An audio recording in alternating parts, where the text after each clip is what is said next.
Strategic incompetence. Someone demonstrates that they're incapable of performing certain tasks or responsibilities. They do these tasks so poorly, with such frustration and bad results, that it becomes easier for others to just do the tasks themselves. This is strategic incompetence. The person isn't actually incapable. They're training others to stop asking them to contribute. The tactic works through calculated failure.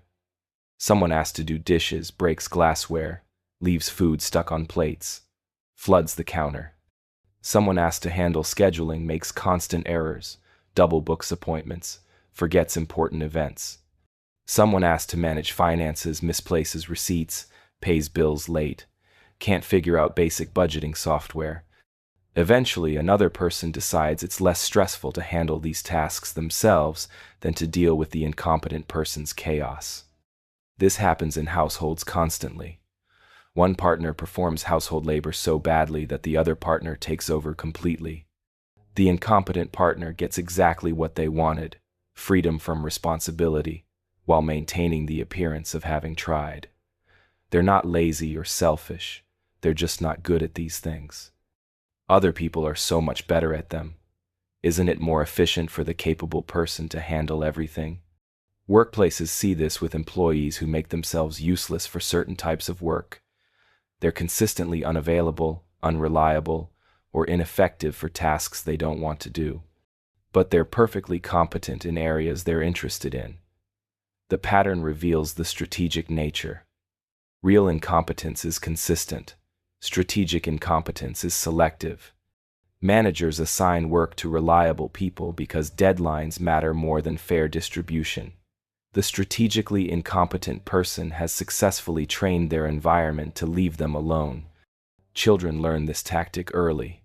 Cleaning their room results in items stuffed randomly in closets, trash left on the floor, and protests about not knowing where things go. The parent eventually cleans the room themselves. The child has won. Some maintain this strategy into adulthood, using learned helplessness to avoid growth. They claim they're just not good with technology, or cooking, or cleaning, or social situations, or whatever they want others to handle for them. The manipulation works because competent people have a bias toward getting things done properly. They care about outcomes and quality. Watching someone fail repeatedly at a task is frustrating. Taking over feels like solving the problem. But it's not solving anything. It's rewarding bad behavior and enabling the strategically incompetent person to avoid developing skills or contributing equally. The competent person ends up burned out and resentful while the incompetent person relaxes. Some people deploy this tactic unconsciously. They've learned through reinforcement that failure gets them out of unwanted responsibilities. Others use it deliberately and cynically. They're fully capable but pretend otherwise because the strategy works. Spotting strategic incompetence requires looking at patterns. Is this person actually incapable or just unmotivated? Do they succeed at things they care about while failing at things they want to avoid? Addressing it means refusing to rescue. Let the dishes be done poorly. Let the schedule have errors. Stop fixing their failures. Eventually, they either learn to do tasks properly or face actual consequences instead of being rescued. Love bombing. Overwhelming someone with affection, attention, compliments, and promises in the early stages of a relationship creates an artificial high. This excessive attention feels amazing and creates a powerful bond quickly, but it's not genuine connection. It's a manipulation tactic designed to bypass normal boundary setting and decision-making processes. The target becomes addicted to the intensity before they've evaluated whether the relationship is actually healthy or wanted. Love bombing involves constant communication, elaborate gifts, over-the-top compliments, future plans made prematurely, and declarations of deep feelings surprisingly early. The love bomber texts constantly, wants to spend every moment together, says they've never felt this way before, claims you're their soulmate, and moves the relationship forward at an unsustainable pace. This isn't natural relationship development. It's a calculated overwhelm strategy. The tactic works because humans crave connection and validation. Receiving intense positive attention floods the brain with dopamine and oxytocin. The target becomes chemically bonded to the source of these feelings. They overlook red flags because the relationship feels so good. They lower boundaries because someone who treats them this well must be trustworthy. They commit faster and deeper than they normally would because the intensity creates artificial intimacy. Once the target is sufficiently attached, the love bombing stops. The overwhelming attention withdraws. The excessive affection disappears. The target is left confused and desperate to get back to the initial high. They blame themselves for the change. They try harder to please the love bomber. They accept worse treatment than they would have tolerated from someone who hadn't first love bombed them. The initial intensity created a baseline expectation that anything less feels like rejection. This is common in abusive relationships. The abuse cycle often starts with love bombing. The target gets hooked on the high before the devaluation phase begins. Cults use love bombing on new recruits who are showered with attention and made to feel special and chosen. Multi-level marketing schemes love bomb recruits with fake friendship and manufactured community. Sales manipulation uses it with excessive flattery and special treatment before the pitch. The key indicator of love bombing versus genuine enthusiasm is that love bombing is impersonal despite appearing intensely personal. The love bomber doesn't actually know you well enough to feel these intense emotions. They're projecting an idealized fantasy onto you. Their compliments are generic. Their promises are templates they've used before. The intensity isn't about you specifically. It's about creating a dependency quickly. Breaking free from love bombing once you're attached is difficult because you're fighting chemical addiction to the feelings the person created. Your brain remembers the high and wants it back. Recognizing love bombing requires slowing down. Healthy relationships build gradually. Trust develops over time. Intense feelings this early are a warning sign, not a fairy tale. Someone genuinely interested in you respects your pace and boundaries. The foot in the door. Getting someone to agree to something small makes them far more likely to agree to something bigger later. This works because humans have a deep need for consistency. Once we've said yes to a minor request, our brain creates a story about who we are. Someone who helps, someone who cooperates. When the bigger request comes, refusing it would mean admitting we were wrong about ourselves, and our minds will fight hard to avoid that uncomfortable feeling. A classic study had researchers go door to door, asking people to place a tiny sticker in their window, supporting safe driving. Most people agreed because it seemed harmless. 2 weeks later, they returned asking these same people to put a massive, ugly billboard in their front yard with the same safe driving message. A shocking 76% agreed to completely ruin their home's appearance with this eyesore. Meanwhile, people who hadn't been asked about the sticker first almost all said no to the billboard. The small commitment had rewired how they saw themselves. They weren't just homeowners anymore. They were advocates for safe driving. Saying no to the billboard would contradict that identity. This tactic gets used everywhere in modern life. Free trials that require your credit card information get you committed to a service before you've actually used it. Once that card is on file, canceling feels like breaking an agreement you made. Small favors asked before big ones work the same way. Someone asks to borrow a pen, then later asks to borrow money. Political campaigns start by asking you to sign a petition, which costs nothing. But once you've publicly supported a cause, you're far more likely to donate money later because you've already identified as a supporter. The beauty of this method is that the target never realizes they're being guided down a path. They genuinely believe each decision stands alone and that they're making free choices. The manipulation is invisible because it works with natural psychological processes. The person doing the manipulating doesn't even need to be the same individual. Once you've made a small commitment to an idea or cause, anyone associated with it can leverage that commitment. Businesses train their employees to get customers to make tiny commitments early in conversations. Agreeing on the weather, nodding to simple questions, confirming basic information, each small yes makes the big yes at the end more likely. The technique works so reliably that it's become standard practice in sales, fundraising, and persuasion training worldwide. The door in the face. This tactic works in reverse and can feel almost insulting when you spot it being used on you. Start with a request so enormous that nobody in their right mind would agree to it. When they refuse, as they obviously will, follow up immediately with a much smaller request. This smaller request was what you wanted all along. The contrast makes your real request seem reasonable, even generous on your part. The rejection of the first request creates guilt in the person, and the second request appears to be a compromise where you're meeting them halfway. Studies show this technique can triple compliance rates compared to asking for what you want directly.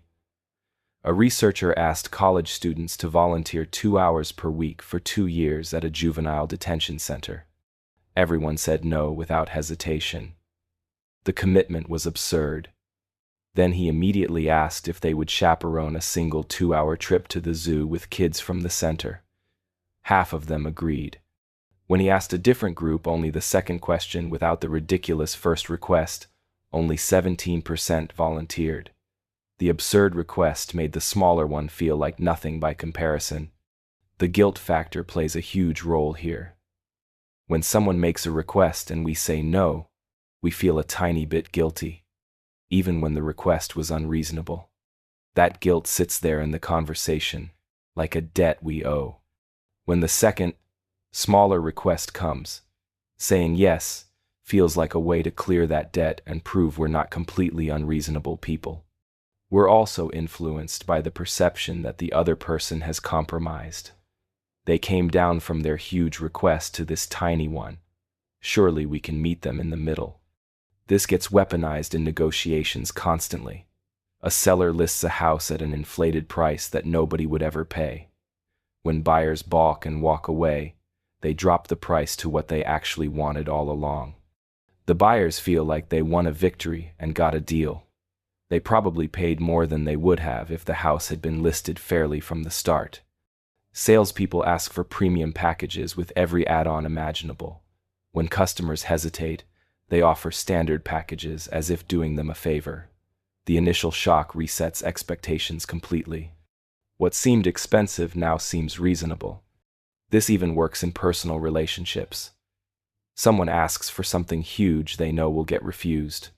Then they ask for what they really wanted, which now seems small and reasonable. The first request was never real. It was just a tool to make the second one work. The tactic is surprisingly effective even when people suspect it's happening, because the psychological contrast effect is so powerful that knowing about it doesn't make you immune. The Scarcity Principle. When something becomes scarce, its value skyrockets in our minds, regardless of its actual worth or usefulness. This triggers ancient survival programming buried deep in our brains that evolved over millions of years. Our ancestors who grabbed resources when they were running out survived to pass on their genes. Those who hesitated and waited starved or went without. So our modern brains still panic when we hear words like limited, running out, last chance, almost gone, or exclusive. The actual value of the item doesn't matter anymore. The fear of losing the opportunity takes over completely.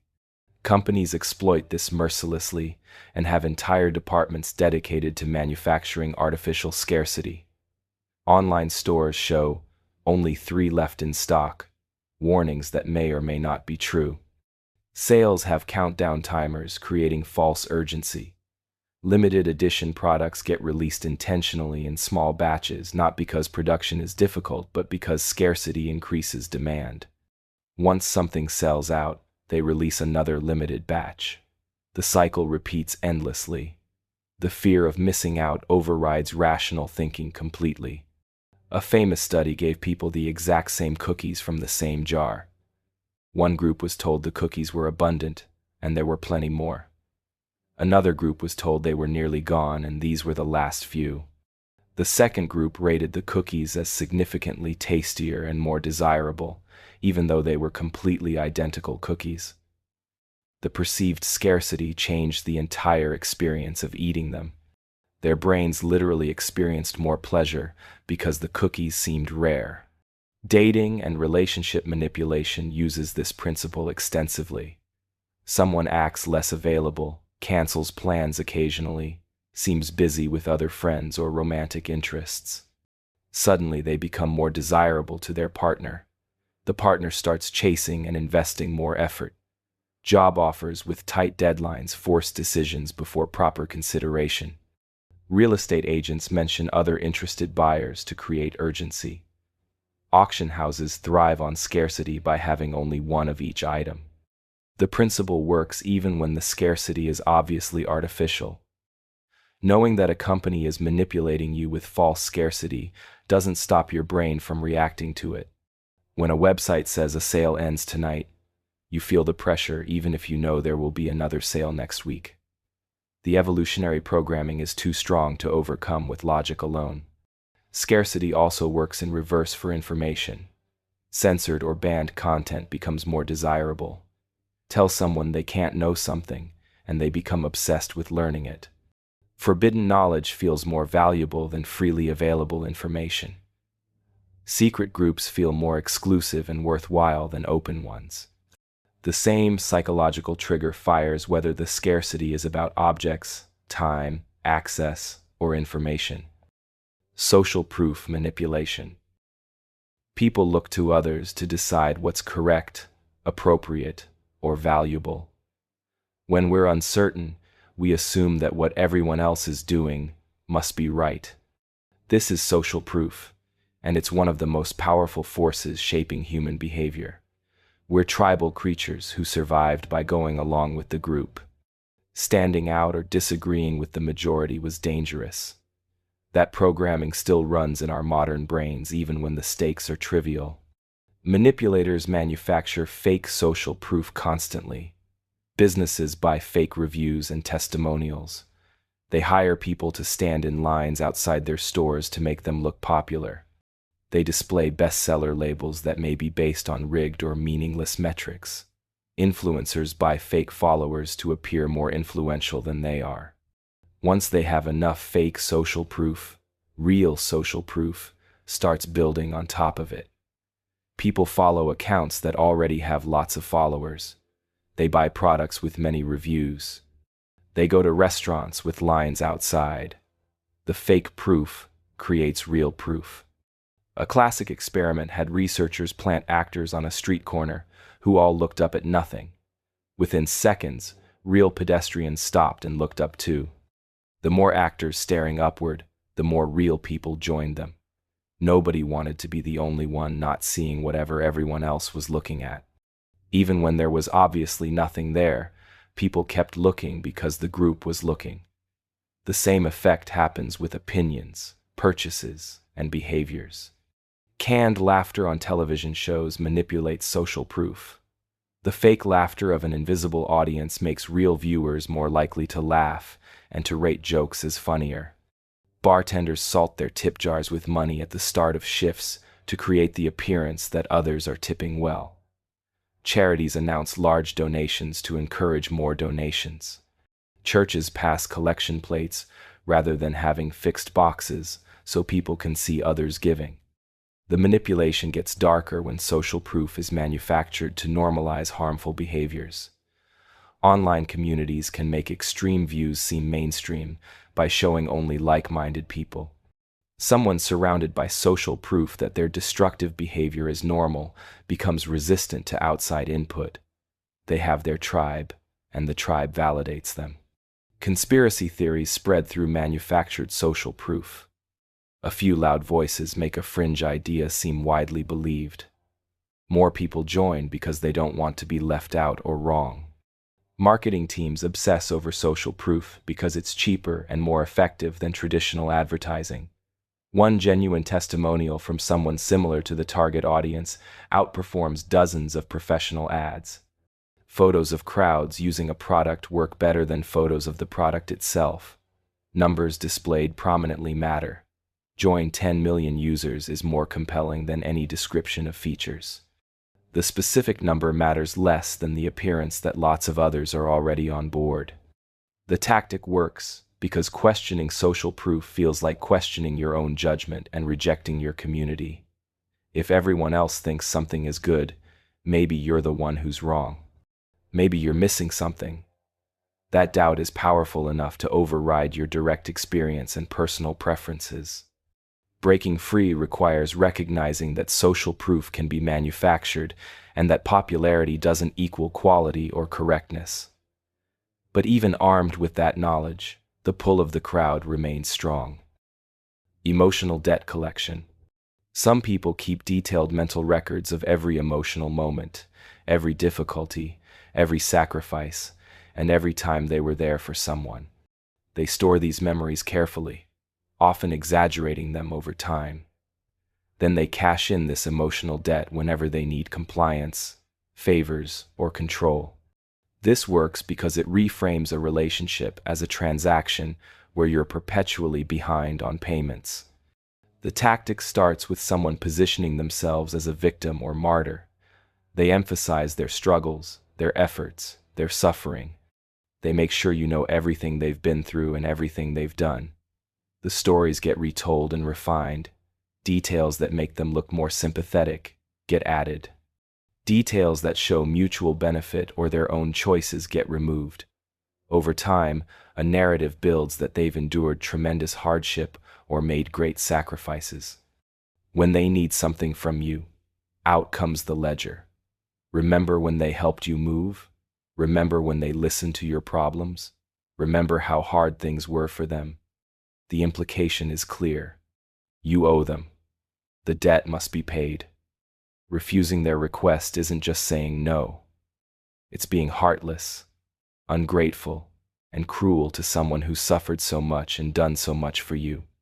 This gets especially toxic in family relationships. Some parents turn parenting itself into debt collection. They did the basic requirements of raising children, but they frame it as extraordinary sacrifice that the children must now repay with obedience, money, or care. Every meal cooked, every ride given, every expense paid becomes an item on an invoice due for the rest of the child's life. The parent chose to have children, but the child is now responsible for the costs of that choice. Romantic partners use this too. One person constantly references how they stayed through difficult times, how they were supportive during struggles, how they made compromises. These become weapons to win arguments and force compliance. The relationship stops being a partnership and becomes indentured servitude. Every request comes with the implicit threat of having your moral character questioned if you refuse someone who's done so much for you. The manipulation works because most people do want to be grateful and reciprocate genuine kindness. That decent instinct gets exploited. The manipulator turns normal relationship dynamics into debt. They act as if love, support, and kindness were loans instead of the basic fabric of connection. They keep score in a game you didn't know you were playing until you were already losing. Breaking free requires recognizing that genuine care doesn't come with invoices. People who truly love you or value you don't keep ledgers of what you owe them. They don't weaponize their past actions to control your current choices. Real relationships involve mutual support that flows naturally, not debt collection that flows one direction. When someone starts listing everything they've done for you as a reason you must do what they want, they're not describing a relationship, they're describing a control system. Gaslighting. Gaslighting is making someone question their own perception of reality. The manipulator denies things they said or did, insists events happened differently than they actually did, or claims the target is remembering incorrectly, being too sensitive, or going crazy. This systematic distortion makes the target doubt their own judgment and become dependent on the manipulator's version of reality. The tactic works through consistent denial and reality replacement. Something happens that the target clearly experiences. The manipulator insists it didn't happen or happened completely differently. The target knows what they saw, heard, or experienced. But the manipulator is so confident in their alternative version that doubt creeps in. Over time, repeated gaslighting erodes the target's trust in their own mind. They start checking with the manipulator to verify their own experiences. Common gaslighting phrases reveal the pattern. That never happened. You're remembering wrong. You're being too sensitive. You're crazy. I never said that. You're making things. That's not what happened. You're overreacting. The manipulator doesn't just disagree. They invalidate the target's entire perception as flawed or delusional. This shifts the conversation from what actually happened to whether the target can trust their own mind. Gaslighting shows up in personal relationships when one person consistently denies their behavior or rewrites history to avoid accountability. It appears in workplaces when management denies promises made, changes expectations retroactively, or insists problems didn't happen. It happens in political contexts when leaders deny documented statements or claim obvious realities don't exist. The scale varies, but the mechanism is the same. Power is exercised through control of truth itself. The manipulation becomes especially insidious when the gaslighter recruits others to validate their false reality. They tell friends, family, or colleagues their version of events. These allies then confirm to the target that the gaslighter is right and the target is mistaken. Now it's not one person's word against another. It's multiple people agreeing that the target's perception is wrong. The social proof compounds the effect. Maybe everyone else is right, and the target really is losing their grip on reality. Targets of gaslighting often develop anxiety, depression, and serious self-doubt. They second-guess themselves constantly. They apologize excessively. They defer to others' judgments, even about their own experiences. The psychological damage can be severe and long-lasting. The target's grip on reality has been intentionally loosened to make them controllable and dependent. Intermittent reinforcement. Providing rewards or positive responses on an unpredictable schedule creates one of the strongest forms of behavioral conditioning. The target never knows when the reward will come, so they keep trying constantly, hoping the next attempt will be the one that works. This creates an addictive pattern stronger than consistent rewards would produce. Intermittent reinforcement is why slot machines are more addictive than games with predictable payouts. The tactic works by exploiting how our brains learn. Consistent rewards create stable expectations. You do something, you get a reward, you learn the connection. But if the reward is inconsistent, your brain goes into overdrive trying to figure out the pattern. It keeps you engaged and striving because maybe the next time will work. Maybe you just need to try harder or differently. The unpredictability creates obsessive focus on getting the reward. Toxic relationships use intermittent reinforcement constantly. Someone is warm and loving sometimes, cold and distant others. They're available unpredictably. They give affection randomly. The target never knows which version of the person they'll get, so they keep trying to bring out the good version. They analyze everything they did before the good moments, trying to recreate those conditions. They become obsessed with decoding the pattern, not realizing there is no pattern.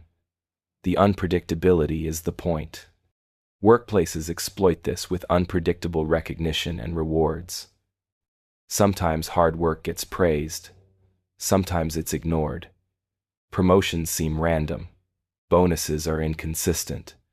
Employees keep working hard, hoping this will be the time their effort gets recognized. If rewards were consistently absent, they'd stop trying. If rewards were consistent, they'd have stable expectations. The unpredictability keeps them striving harder than either alternative would. Social media platforms are designed around intermittent reinforcement. Posting content sometimes gets lots of engagement, sometimes none. You never know which post will succeed, so you keep posting constantly, checking compulsively for notifications. The unpredictable rewards keep you hooked far more effectively than if every post got the same response. Gambling operates entirely on this principle. The occasional win keeps people pulling levers and placing bets through countless losses. Parents sometimes accidentally condition children this way. Rules are enforced inconsistently. Sometimes a behavior gets punished, sometimes it's ignored, sometimes it's rewarded. The child becomes anxious and approval-seeking because they can't predict outcomes. They keep trying different approaches, hoping to figure out what works.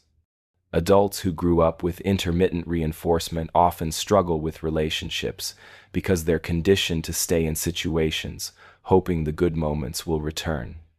The manipulation is particularly cruel because the target blames themselves for the inconsistency. If the reward came consistently, they'd know what to do. If it never came, they'd move on.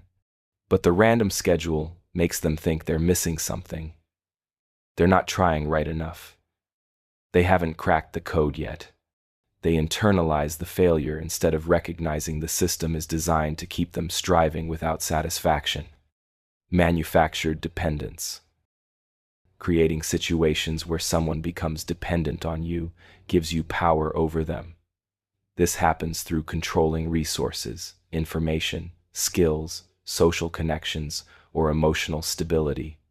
The target comes to rely on you for things they need, and that reliance becomes leverage for compliance and control. The most effective version happens so gradually that the target doesn't notice their autonomy eroding. Financial dependence is a common tool. One partner controls all money, accounts, and financial information. The other partner has no independent access to resources. Leaving becomes nearly impossible because they have no money, no credit, no financial history. The controlling partner created dependence deliberately to make escape difficult. This happens in employment too. Companies structure compensation and benefits to make leaving expensive. Stock options that vest slowly, retirement benefits that require years to accumulate, health insurance tied to employment. Dependence keeps people in bad situations. Information dependence works similarly. Someone positions themselves as the sole source of crucial information. They're the only one who understands the system, knows the passwords, has the contacts. We can operate the equipment. Others become dependent on them for access and knowledge. This creates job security through artificial indispensability. It also creates power in relationships when one person controls all shared information and accounts. Emotional dependence is the most insidious form. Someone systematically undermines your confidence, isolates you from support networks, and positions themselves as your only source of validation and emotional stability. They convince you that you can't function without them. They're the only one who understands you, who could tolerate you, who really knows you. You come to believe you need them to be okay. This belief becomes a prison with invisible bars. Social dependence happens through isolation. The manipulator gradually separates you from friends and family. Plans get disrupted. Criticisms of your loved ones chip away at those relationships. You're made to feel guilty for spending time with others. Eventually, the manipulator is your primary or only social connection. Leaving them would mean being alone. The dependence on them for all social interaction makes leaving terrifying. Skill dependence emerges when someone does everything for you. They handle tasks you're capable of but haven't practiced because they always did them. Over time, your skills atrophy. You genuinely become less capable of independent functioning. They've made themselves necessary by preventing you from developing or maintaining abilities you need for autonomy. The most effective dependence creation combines multiple types. Financial plus emotional plus social plus skill dependence creates almost total control. The target can't leave because they have no money, believe they can't function alone, have no one to turn to, and lack skills for independent living. The controller built a cage carefully and patiently. The contrast principle. Presenting something after showing something much worse makes the first thing seem better than it actually is. This works because our brains judge things in comparison to what we've just experienced, rather than on absolute scales. Manipulators use this to make bad options seem acceptable by first presenting terrible options. The real estate industry uses this systematically. Agents show clients overpriced, poorly maintained properties first. These become the standard of what's available. Then they show the property they actually want to sell. It has problems and is overpriced, but compared to what was just seen, it looks reasonable. The client's frame of reference has been manipulated. They're not comparing the house to all possible houses or to its actual value. They're comparing it to the terrible ones they just toured. Retail environments exploit contrast constantly. High-end items are displayed near entrances. These expensive products make everything else seem more affordable by comparison. Restaurants list extremely expensive items on menus to make other prices seem moderate. Charities ask for huge donations first, then offer smaller donation tiers that seem reasonable only because of the contrast with the large request. Personal manipulation uses contrast too. Someone treats you terribly for a period of time, then they treat you merely badly. The contrast makes merely bad feel like an improvement worth appreciating. You're grateful for the absence of terrible treatment instead of recognizing that bad treatment is still unacceptable. The manipulator has lowered your standards through contrast. Workplace environments use contrast by creating terrible conditions, then implementing minor improvements. Workers feel grateful for slightly less terrible conditions instead of recognizing they're still being exploited. Reducing exploitation from extreme to moderate doesn't make it acceptable, but the contrast makes it feel like progress worth celebrating. Dating manipulation involves contrast too. Someone mentions their terrible ex or displays interest from other low-quality options. By contrast, they seem like a great catch, even if they're actually mediocre or problematic. They're better than what they showed you, so you focus on that comparison instead of evaluating them independently. The contrast principle combines powerfully with the door-in-the-face technique. The absurd initial request creates a contrast that makes the real request seem tiny. The principle also enhances scarcity effects.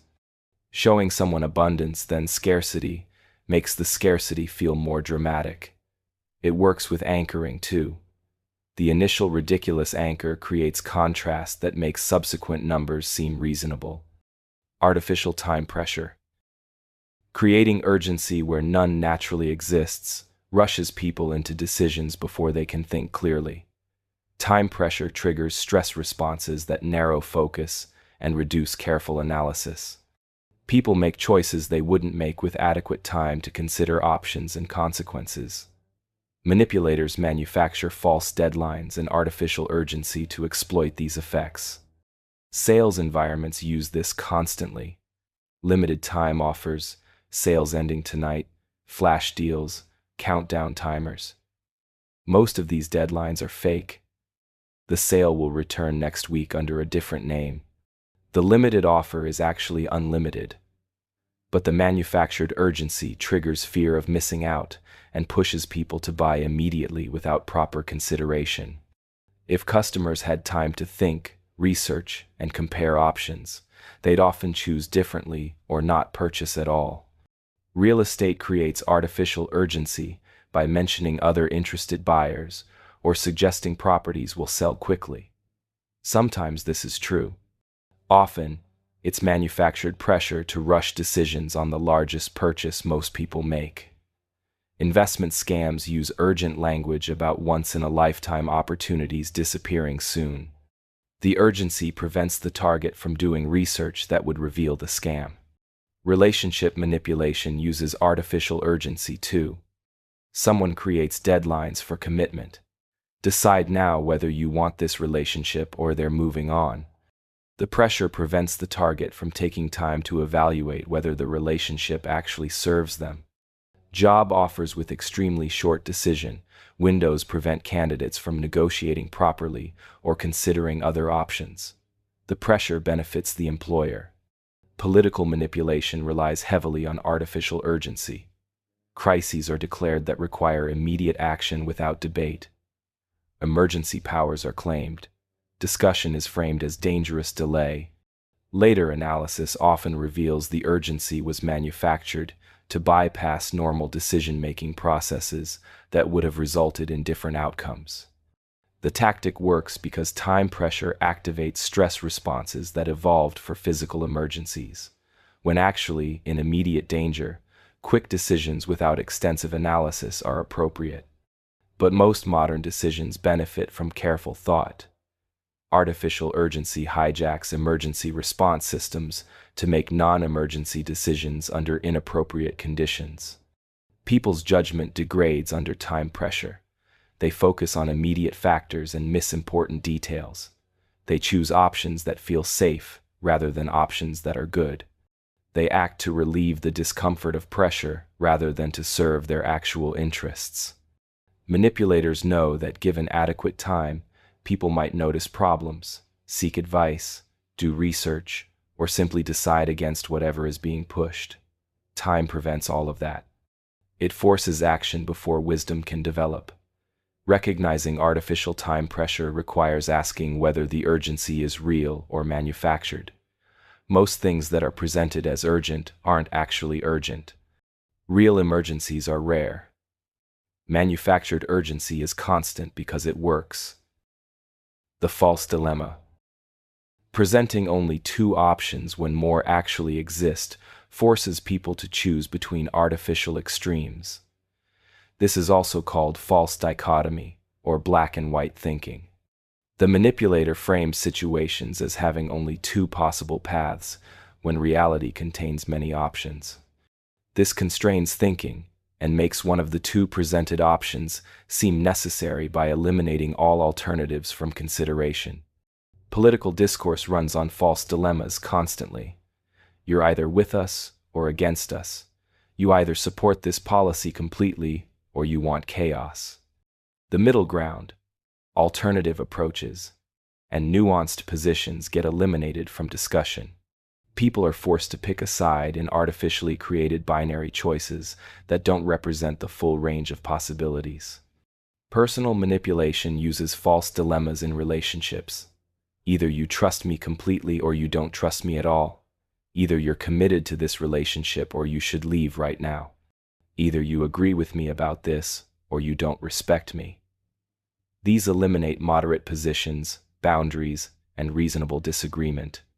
The target must choose between extremes when healthy relationships exist in the middle spaces being denied. Workplace false dilemmas sound like this. Either you're a team player who works overtime without complaint, or you're not committed to the company. Either you agree with this strategy, or you're not a creative thinker.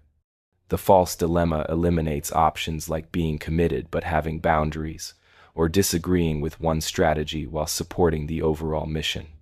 Sales manipulation presents false choices between buying now or missing out forever, choosing the expensive option or getting inferior quality, going with this brand or settling for trash. These eliminate alternatives like waiting for better prices, finding middle-tier quality options, or choosing different brands with different strengths. Parenting and authority figures use false dilemmas to control. Do it my way or face consequences. The option to negotiate, find compromise, or explain reasoning gets eliminated. Children learn to see the world in black and white terms because their environment was structured around false dilemmas. The tactic works by overwhelming the target with pressure to choose quickly between the two presented options. Critical thinking requires considering many possibilities. False dilemmas shut down that process by claiming only two possibilities exist. Once someone accepts the false framework, they're trapped, choosing between options the manipulator selected, both of which might serve the manipulator's interests. Spotting false dilemmas requires asking whether other options genuinely don't exist or whether they're just not being mentioned. Almost every situation contains more than two possible responses. When someone presents only two options, they're usually artificially constraining the decision space to control the outcome. Real discussions of complex situations acknowledge multiple approaches, various trade-offs, and different value systems that lead to different conclusions. False dilemmas shut all of that down into binary choices. The foot-dragging technique. Agreeing to do something but then delaying, procrastinating, and implementing it so slowly and poorly that it never actually gets done is passive-aggressive resistance disguised as cooperation. This technique avoids direct confrontation while still preventing unwanted outcomes. The foot-dragger appears compliant while actually maintaining control through strategic delay. This shows up constantly in work environments. Someone is assigned a task they don't want to do. They agree to do it to avoid conflict. Then the task gets perpetually delayed. They're always about to start it, or they've started but encountered complications, or they're waiting on some input that may or may not actually be needed. Deadlines pass. Follow-ups get dodged. Eventually other people do the task or it becomes irrelevant. The foot-dragger successfully avoided the work while maintaining the appearance of cooperation. Personal relationships see this with promises made, but never kept. Someone agrees to change behavior, seek help, take on responsibilities, or address problems. They have every intention of following through, they assure you. But somehow it never happens. They're too busy, they'll get to it soon, circumstances prevent it. The agreement becomes meaningless because the follow-through never arrives. The foot-dragger maintains control while avoiding the conflict that direct refusal would create.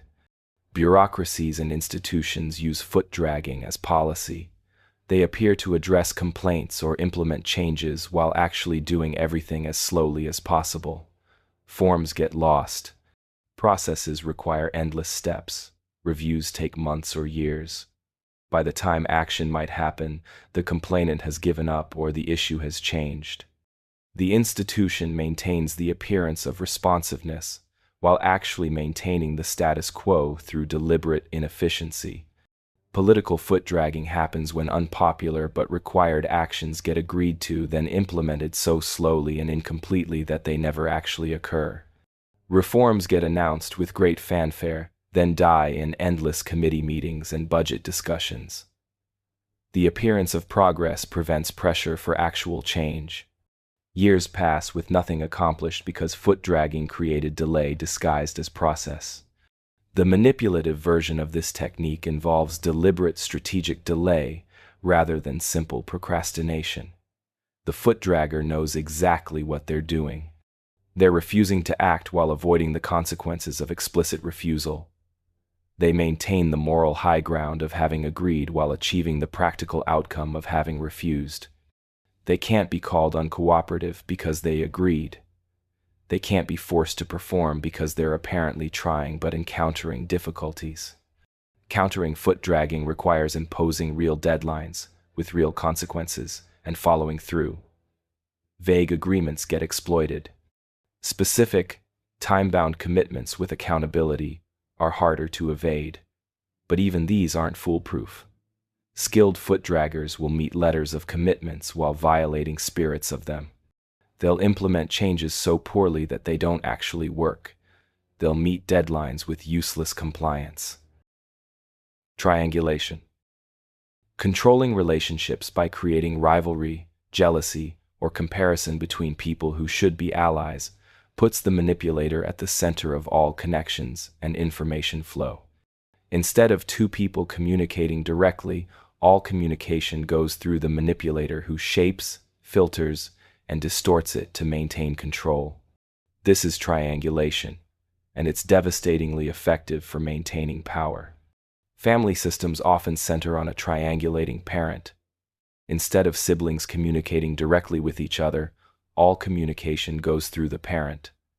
The parent tells each child different things about the others, creates competition between them, plays favorites, and shares information selectively. The siblings end up competing for parental approval rather than bonding with each other. The parent maintains control by ensuring no coalition can form against them. Workplace triangulation happens when managers prevent direct communication between team members. Everything goes through the manager, who can then control narratives, create divisions, and prevent workers from organizing or comparing notes about treatment. Someone being paid less doesn't know it because salary discussions are forbidden, and all job information flows through management, who benefits from information asymmetry. Romantic triangulation involves bringing a third person into a relationship as a comparison point. The manipulator mentions someone else who finds them attractive, performs better, or is more compliant. The partner becomes jealous and competitive, working harder to please the manipulator and prove they're better than the rival. The manipulator gains power through the manufactured competition. Friend groups with a triangulating member see constant drama. The triangulator tells different people different versions of events, shares selective information to create suspicion, hints that others are talking badly about each other. The group splinters into factions with the triangulator at the center, managing all the connections and information flow. Real friendships can't form because the triangulator sabotages direct bonds that would threaten their central position. Manipulation through triangulation requires maintaining information control. If people start talking directly to each other, they'll discover the manipulator has been lying or distorting things. The triangulator must therefore discourage direct communication, making it seem disloyal, inappropriate, or unnecessary. They position themselves as the necessary intermediary for all relationships in the system.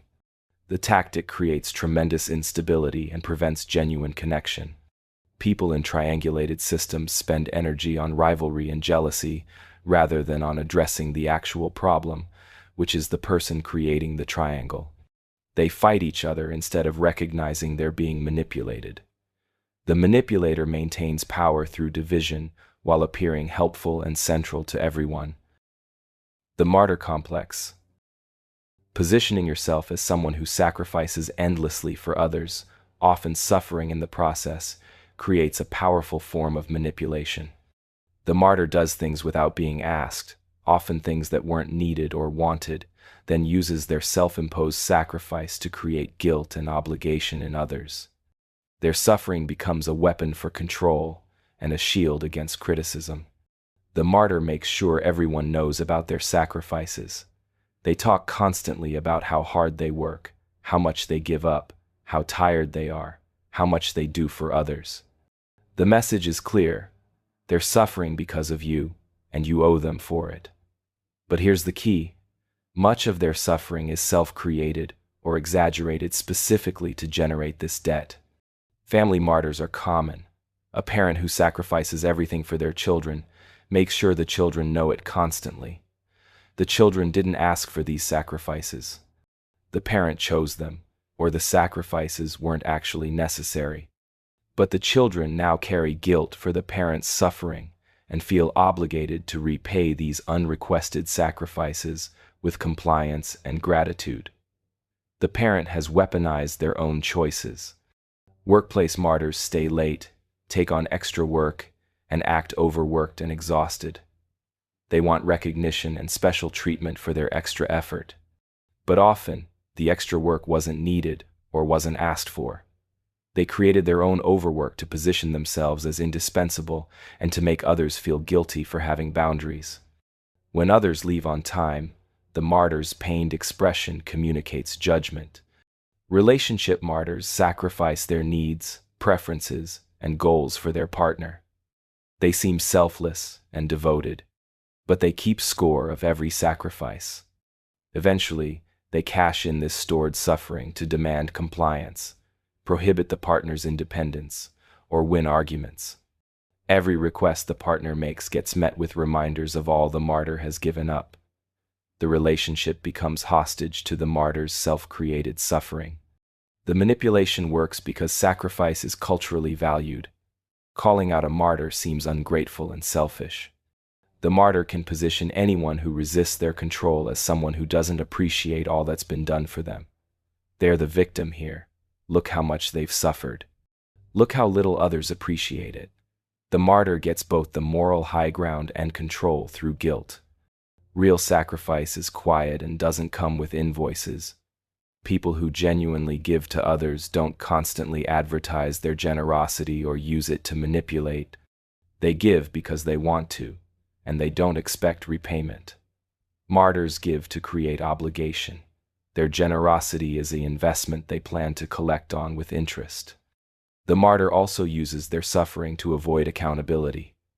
If they're called out for harmful behavior, they respond by emphasizing their sacrifices and suffering. How can you criticize someone who's already suffering so much? How can you add to the burden of someone who's given so much? The criticism gets framed as cruelty rather than fair feedback. The martyr's suffering becomes a shield against consequences. The outrage cycle. Keeping people in a constant state of emotional arousal through manufactured crises prevents careful thinking and makes them easier to manipulate. The outrage cycle works by presenting a continuous stream of threats, injustices, and emergencies that trigger strong emotional responses. People stay activated, reactive, and unable to think clearly. In this state, they're vulnerable to manipulation and unlikely to question what they're being told. Media systems exploit this by presenting everything as urgent, breaking, and alarming. The constant state of alert keeps audiences engaged, but also keeps them stressed and reactive. Each crisis demands immediate emotional response. By the time you've processed one, 3 more have appeared. You never get a chance to calm down, think clearly, or evaluate whether the crisis is real or manufactured. Political manipulation runs on outrage cycles. Each day brings new outrages to be angry about. The outrage keeps supporters activated and enemies focused on responding rather than building alternatives. The actual policy work happens quietly while everyone is distracted by the latest outrage. The outrage serves the manipulator by keeping people emotional rather than analytical. Social media algorithms optimize for outrage because it drives engagement. Content that makes you angry gets shared more than content that makes you think. The platforms benefit from keeping you outraged, so they show you an endless stream of things calculated to upset you. You stay engaged, stressed, and easy to manipulate through heightened emotional states. Personal manipulation uses smaller-scale outrage cycles. Drama-prone people create constant crises that keep others off balance and reactive. There's always something urgent, always some problem that needs immediate attention, always some crisis that justifies poor behavior or unreasonable demands. The cycle prevents others from stepping back and recognizing the pattern because they're always responding to the current crisis. The tactic works because emotions override reasoning. When you're angry or afraid, your capacity for critical thinking decreases. Your focus narrows. You react instead of respond. You're easier to mobilize, easier to radicalize, easier to manipulate.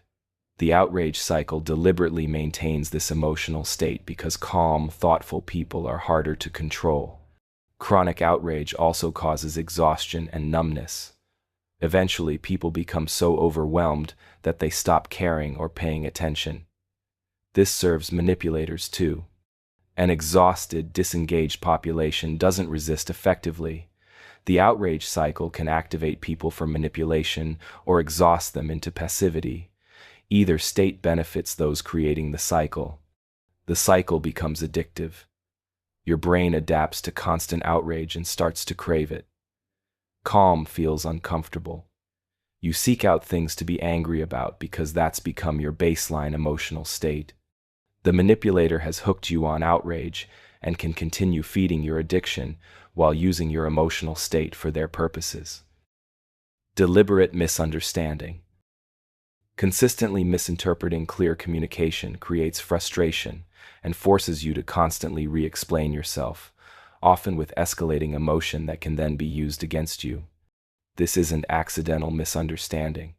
It's deliberate misinterpretation that serves the manipulator's interests while making you seem unclear, confusing, or unreasonable for needing to repeat yourself.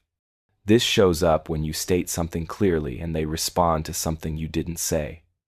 You explain that their behavior hurt you. They respond as if you accuse them of intentionally hurting you. That's not what you said. You have to clarify. They misinterpret again.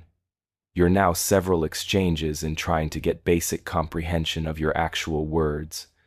You're frustrated, and they can point to your frustration as evidence you're the problem. Arguments derail through deliberate misunderstanding constantly. You make a point, they respond to a different point.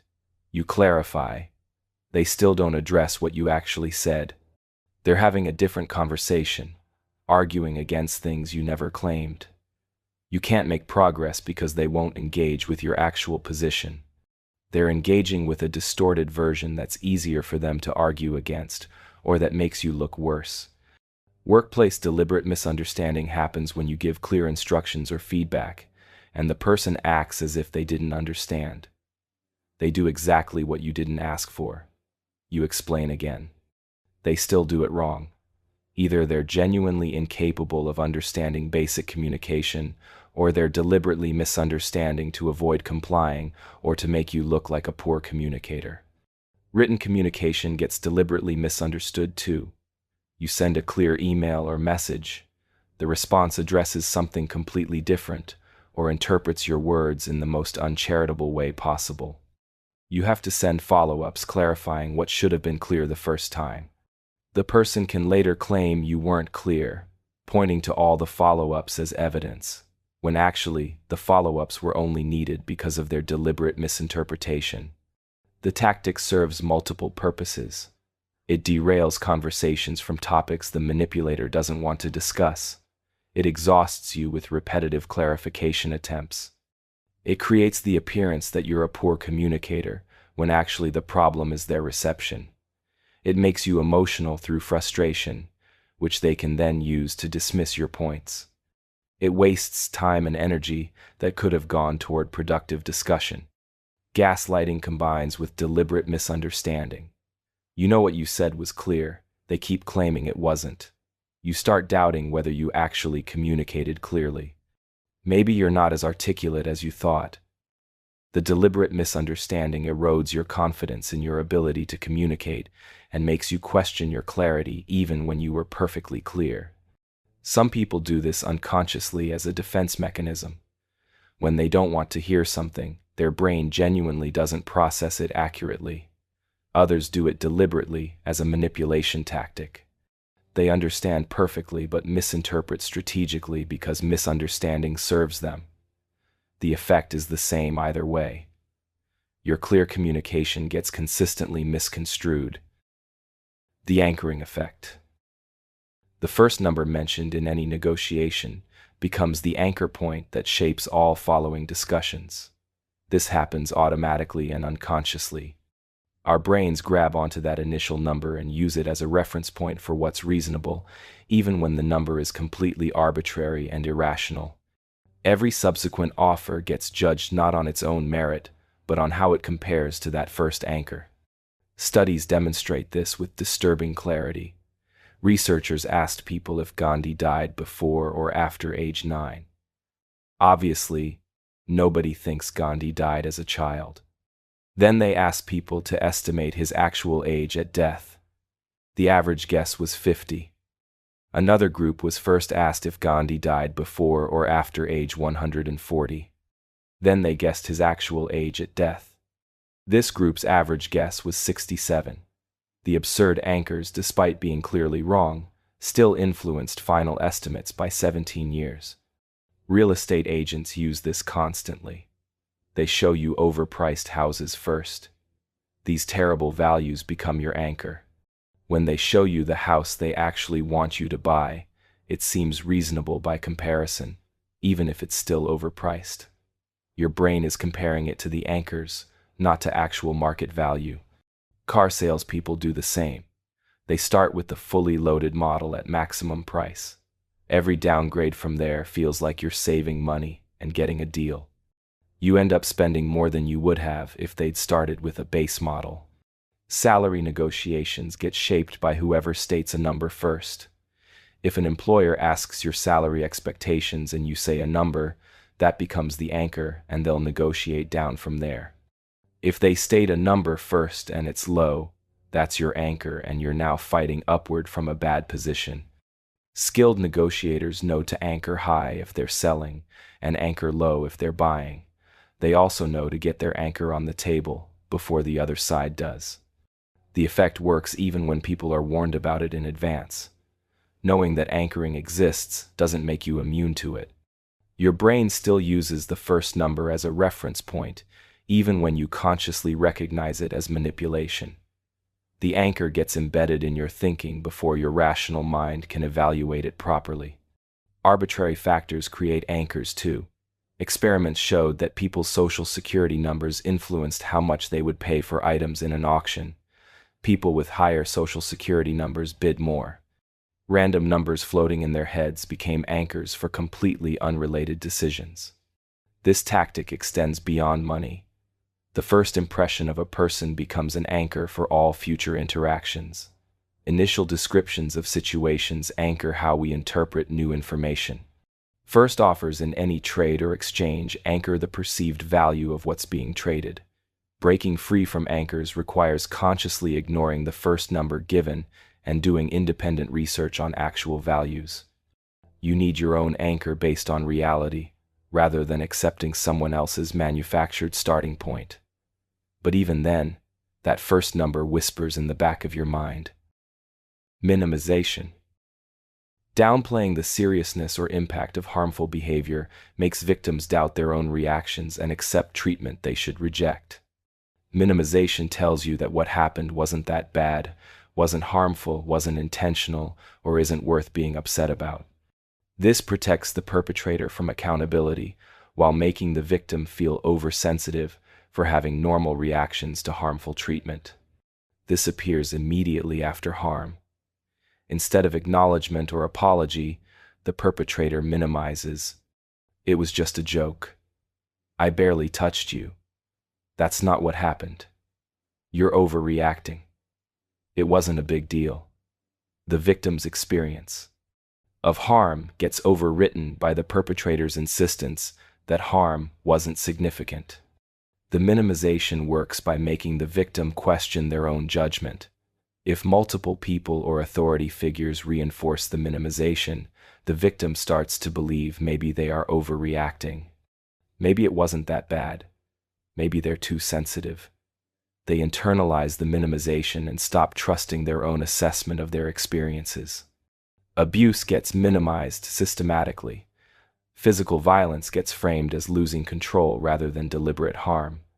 Emotional abuse gets called disagreements or normal relationship conflicts.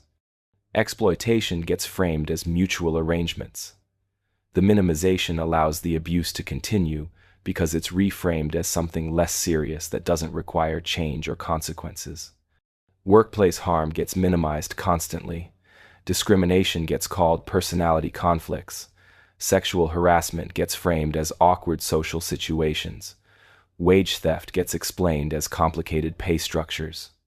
The minimization protects perpetrators and institutions while making victims feel like they're making mountains out of molehills if they complain. Societal minimization happens with systemic harms. Historical atrocities get downplayed or reframed. Current injustices get called isolated incidents. Patterns get dismissed as coincidences. The minimization prevents collective acknowledgement and response to serious problems. The manipulative power of minimization comes from its reasonableness coding. The person minimizing can claim they're just being rational, not emotional. They're seeing things clearly while you're overreacting. This frames them as balanced and you as hysterical. The power dynamic flips from them harming you to you being unable to handle reality appropriately. Minimization also works by comparison. Other people have it worse. That's nothing compared to what happened to me. In some places, this would be considered nothing.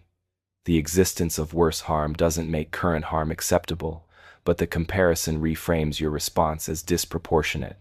Fighting minimization requires trusting your own experience of harm. If something harmed you, it harmed you. Someone else's assessment that it wasn't harmful doesn't override your experience. You don't need to prove harm to have experienced it. You don't need consensus to know your boundaries were violated.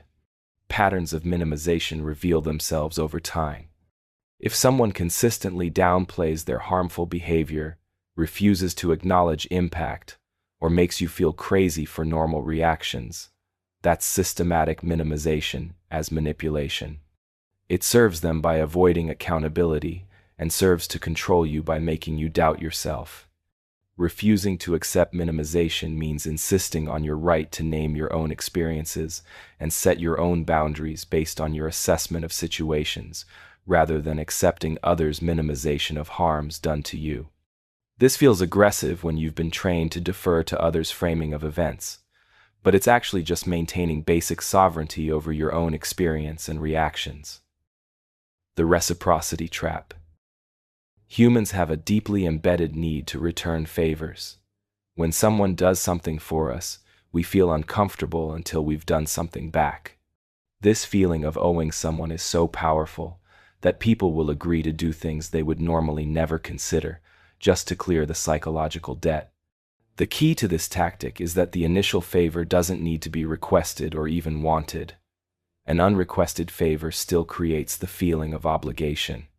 Research shows that even tiny, worthless gifts create measurable reciprocity effects. Restaurants discovered that giving customers a single mint with their check increased tips by 3%. 2 mints increased tips by 14%.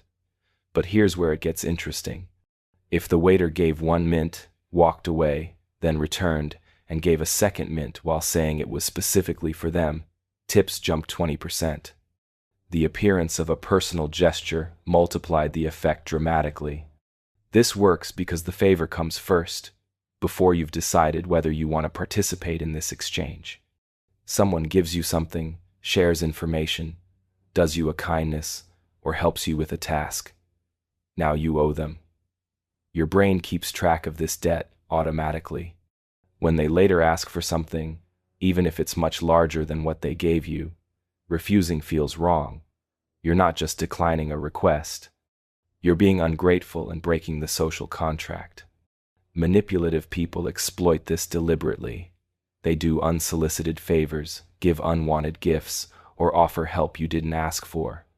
Later, they leverage these actions to make requests. Free samples at stores work on this principle. You didn't ask for the sample, but eating it creates a small sense of obligation that makes you more likely to buy. Companies send free address labels or small gifts with donation requests for the same reason.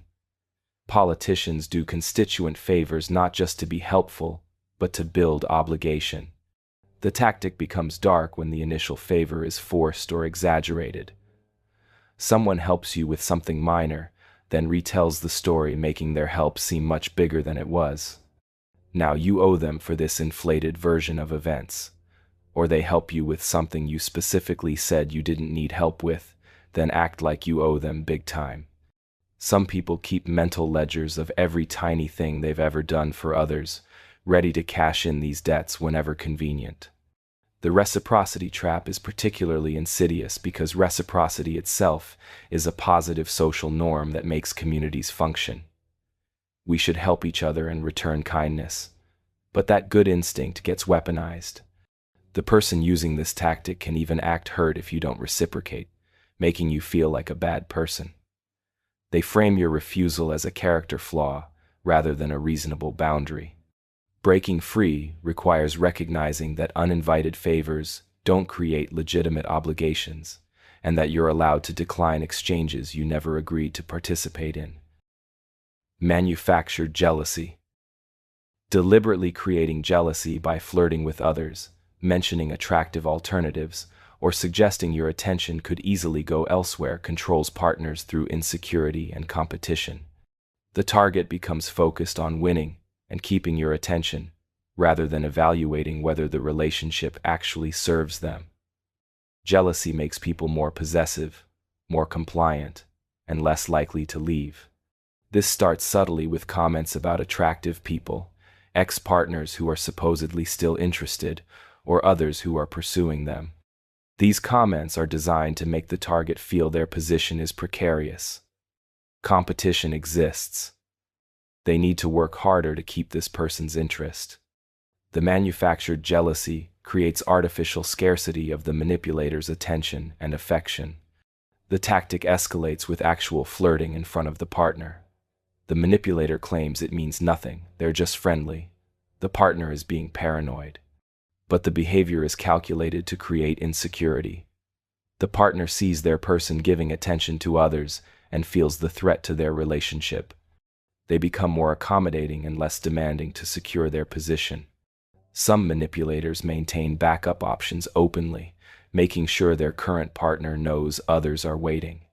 The threat is clear: behave or be replaced. The partner tolerates treatment they wouldn't otherwise accept, because leaving means the manipulator immediately moves to someone else. The jealousy keeps them trying to be the chosen one, instead of questioning why they're in a competition. Triangulation combines with manufactured jealousy. The manipulator brings a third person into relationship dynamics as a comparison point. The partner is told they're not as attractive, interesting, or compliant as this other person. The partner competes with this rival instead of recognizing that being compared to others is disrespectful regardless of how they measure up. The manipulation works by hijacking natural protective instincts about relationships. Jealousy evolved to protect pair bonds. Manufactured jealousy exploits this by creating false threats that trigger intense emotional responses. The target becomes focused on eliminating the competition or securing their position, rather than on whether this person treats them well. Chronic jealousy creates anxiety, insecurity, and hypervigilance. The target is always monitoring for threats, always worried about losing their partner, always trying to be good enough to keep them. This mental and emotional state is exhausting and prevents the target from thinking clearly about the relationship itself. They're too busy fighting to keep what they have to evaluate whether what they have is worth keeping. Some people manufacture jealousy unconsciously because they enjoy the validation of having people compete for them. Others do it deliberately as a control tactic. Either way, the effect is the same. Healthy relationships don't involve creating jealousy to control partners. They involve building security and trust rather than exploiting insecurity and fear. Recognizing manufactured jealousy requires noticing whether your partner seems to consistently create situations that make you jealous. One or two instances might be poor judgment. A pattern reveals strategy. If bringing up attractive alternatives, maintaining inappropriate connections, or flirting publicly happens regularly, it's manufacturing jealousy intentionally, or through consistent poor boundaries that have the same effect. Breaking free means refusing to compete. Real relationships don't involve competing for your partner's attention against real or imagined rivals. If someone wants to be with you, they don't need to be convinced or competed for. If they want to be elsewhere, competing won't change that, and you shouldn't want to keep someone who wants to go. The jealousy-driven competition is a trap that keeps you invested in someone who's using your insecurity against you. The victim card. Positioning yourself as the victim in every situation deflects accountability and manipulates others into caretaking roles. The perpetual victim interprets everything through a lens of personal harm. They're always being wronged, always suffering, always targeted. This creates a shield against criticism and a claim to special treatment. Their victim status becomes a weapon for control. This differs from people who are actually victimized. Real victims deserve support and aren't manipulating through their victimhood. The manipulative victim creates or exaggerates victimization to gain power. They frame every conflict as persecution. Every boundary is an attack. Every consequence is oppression. They're never responsible for problems because they're always the one being harmed. The tactic works by exploiting compassion and fairness instincts. People want to help victims and protect them from further harm. The manipulative victim leverages this by positioning themselves as perpetually harmed. This makes others reluctant to criticize, set boundaries, or hold them accountable. Doing so would be adding harm to someone already suffering, which feels cruel.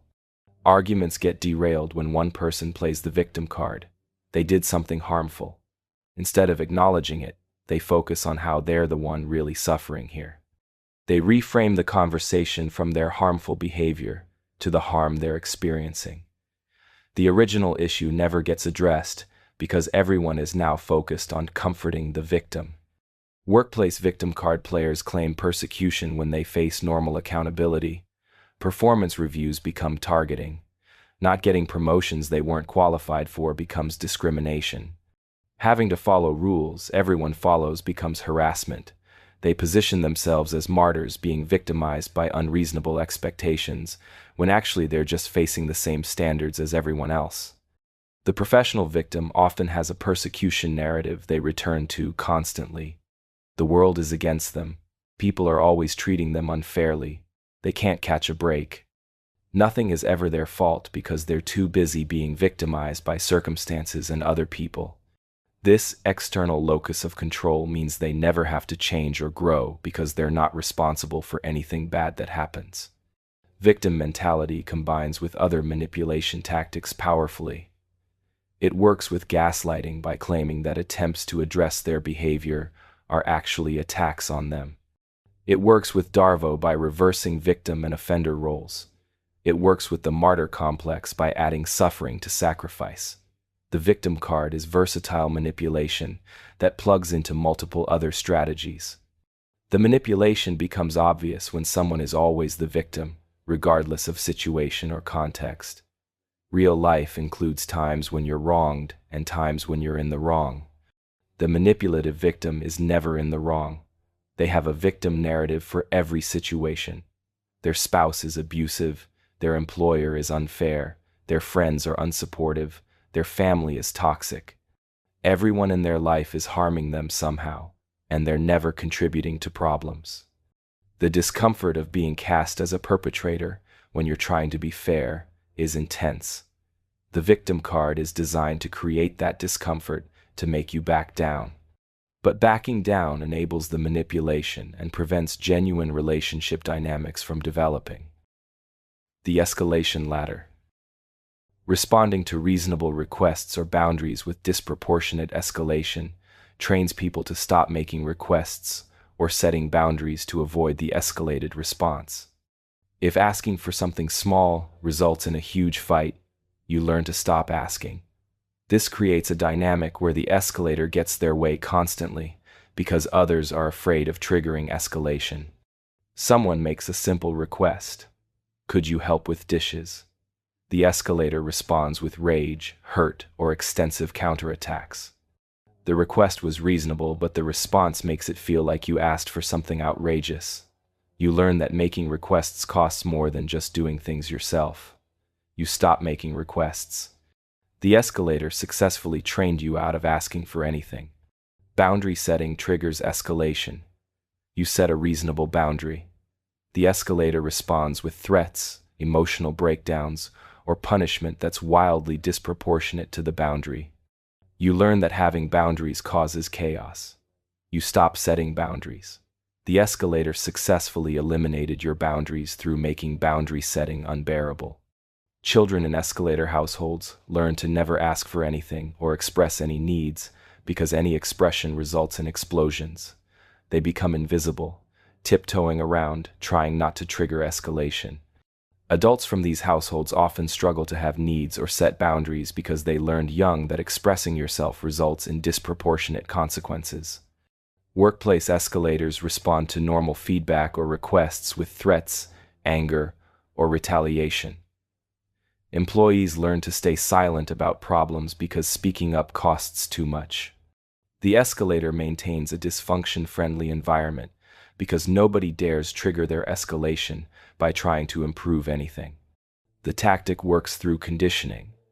The first few times someone escalates in response to reasonable requests, the target is shocked and maybe stands firm.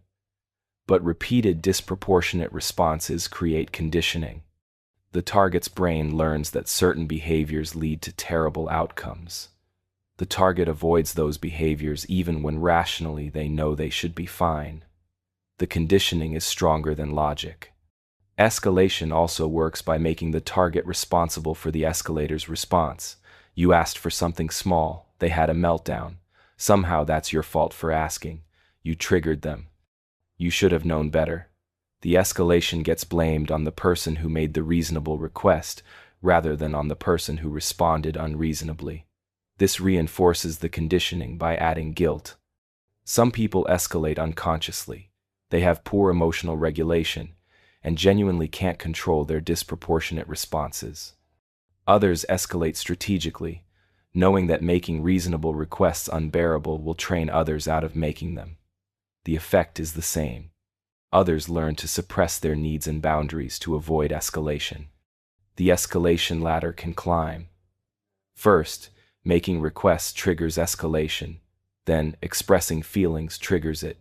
Then, having needs triggers it. Then, existing wrong triggers it. The escalator expands the range of behaviors that result in escalation, training the target into smaller and smaller acceptable existence. Weaponized honesty. Using brutal honesty as an excuse to be cruel makes the cruelty seem like virtue. Weaponized honesty isn't about truth-telling.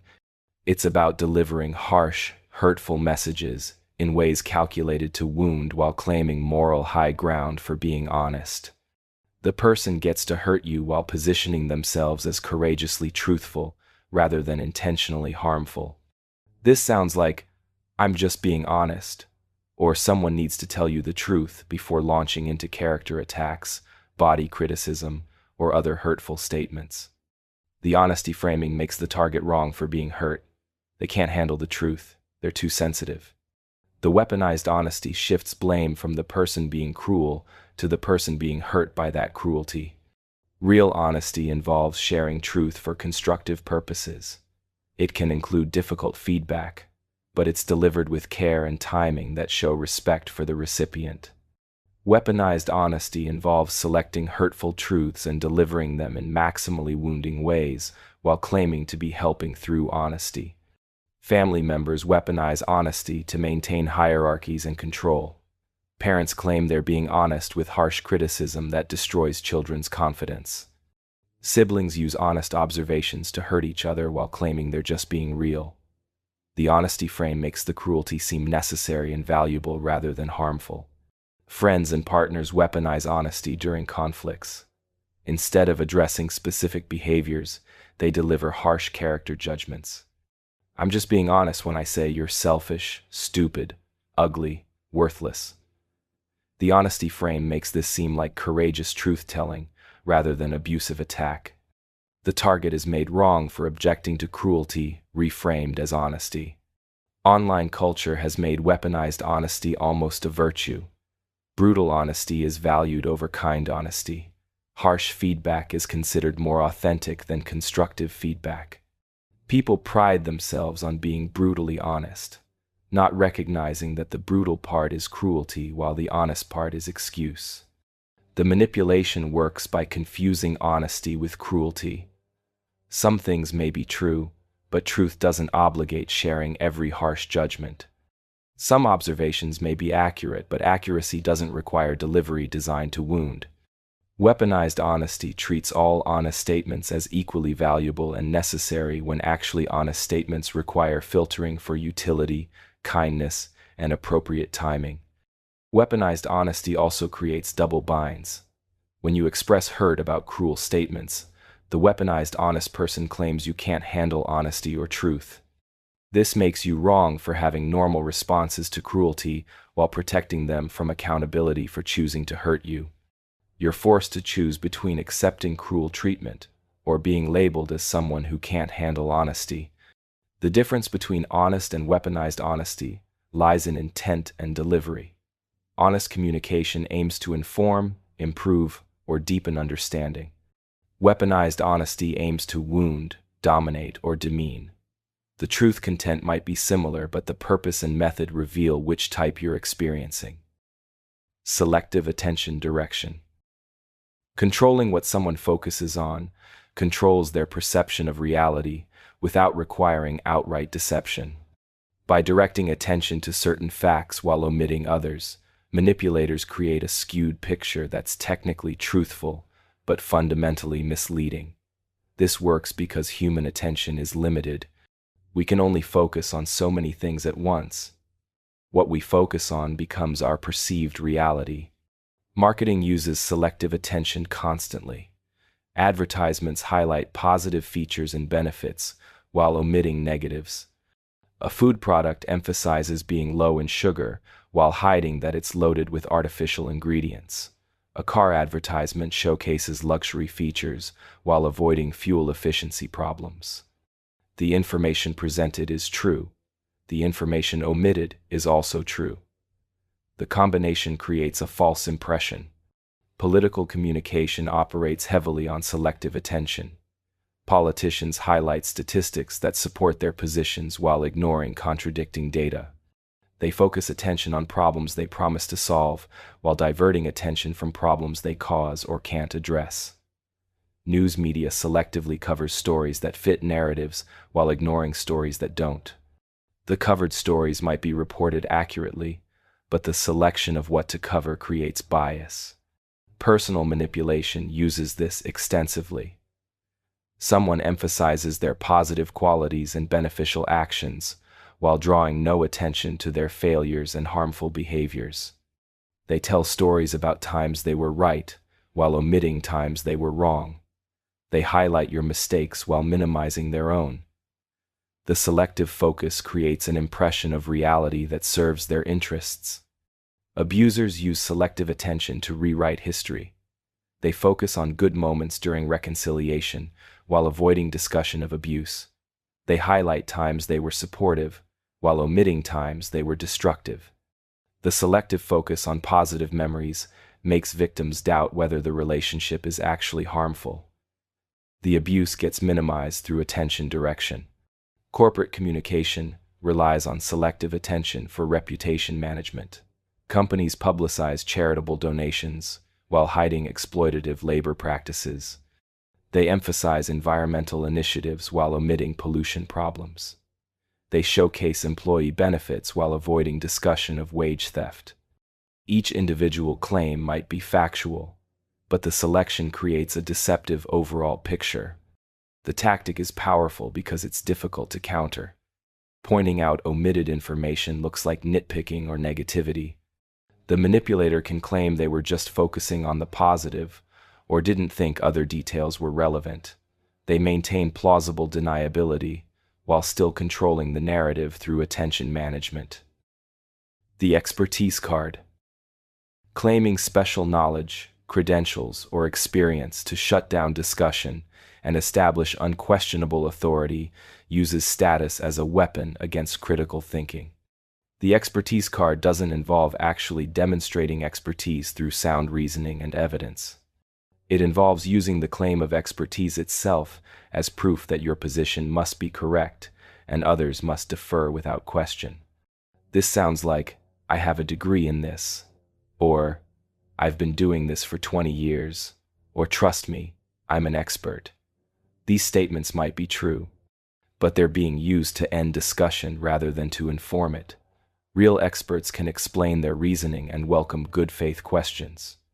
The expertise card weaponizes credentials to avoid having to explain or justify positions.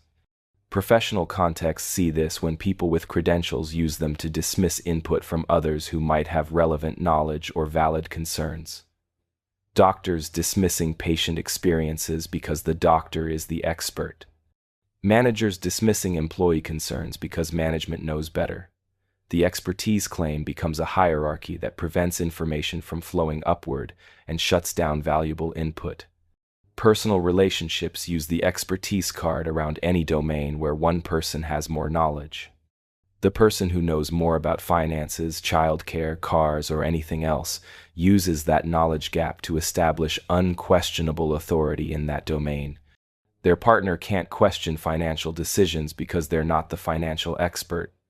They can't question parenting choices because they're not the parenting expert.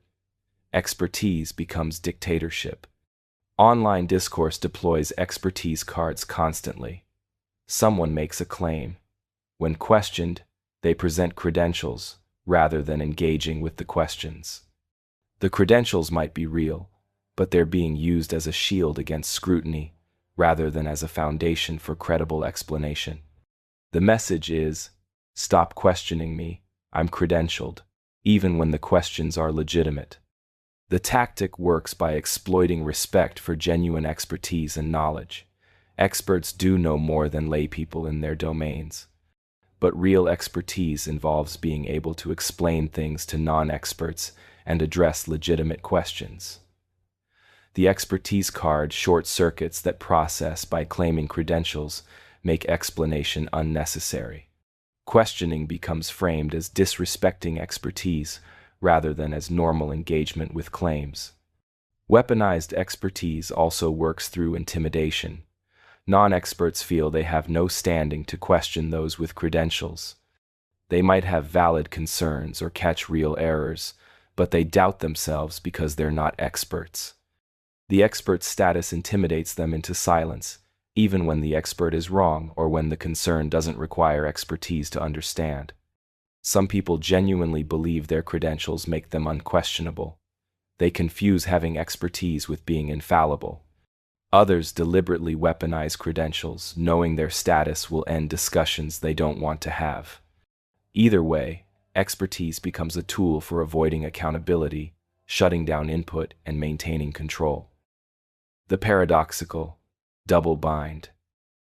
Creating situations where every possible choice leads to a negative outcome, or where the target is damned if they do and damned if they don't, creates paralyzing confusion and helplessness.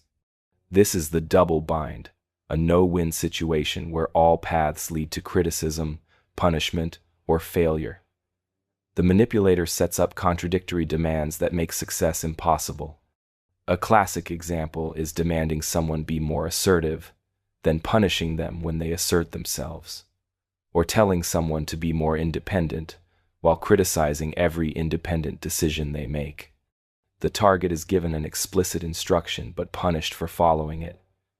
This creates confusion about what's actually wanted and trains the target to freeze rather than act. Parents create double binds when they demand honesty but punish honest answers. The child learns that telling the truth leads to consequences, but lying also leads to consequences. There's no safe answer. Or they demand the child succeed while sabotaging success or criticizing achievements. The child can't win. No matter what they do, they're wrong. Workplace double binds happen when managers demand initiative but punish anyone who acts without explicit permission, or when they demand innovation but criticize anything that differs from established procedures. Employees are stuck between contradictory demands with no way to satisfy both. The paralysis this creates benefits manipulative managers who want compliant, hesitant employees. Abusive relationships create double binds constantly. Tell me what's bothering you, followed by punishment for expressing concerns. Be honest with me, followed by rage at honest feedback. I want you to be happy, followed by sabotage of things that bring happiness. The target learns that all choices lead to negative outcomes. This learned helplessness keeps them trapped and compliant. The double bind differs from simply having limited options.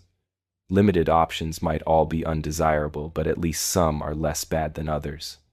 The double bind makes all options equally bad, or creates contradictory requirements that make success impossible.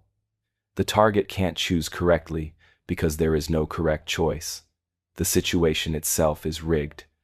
This creates intense anxiety and confusion.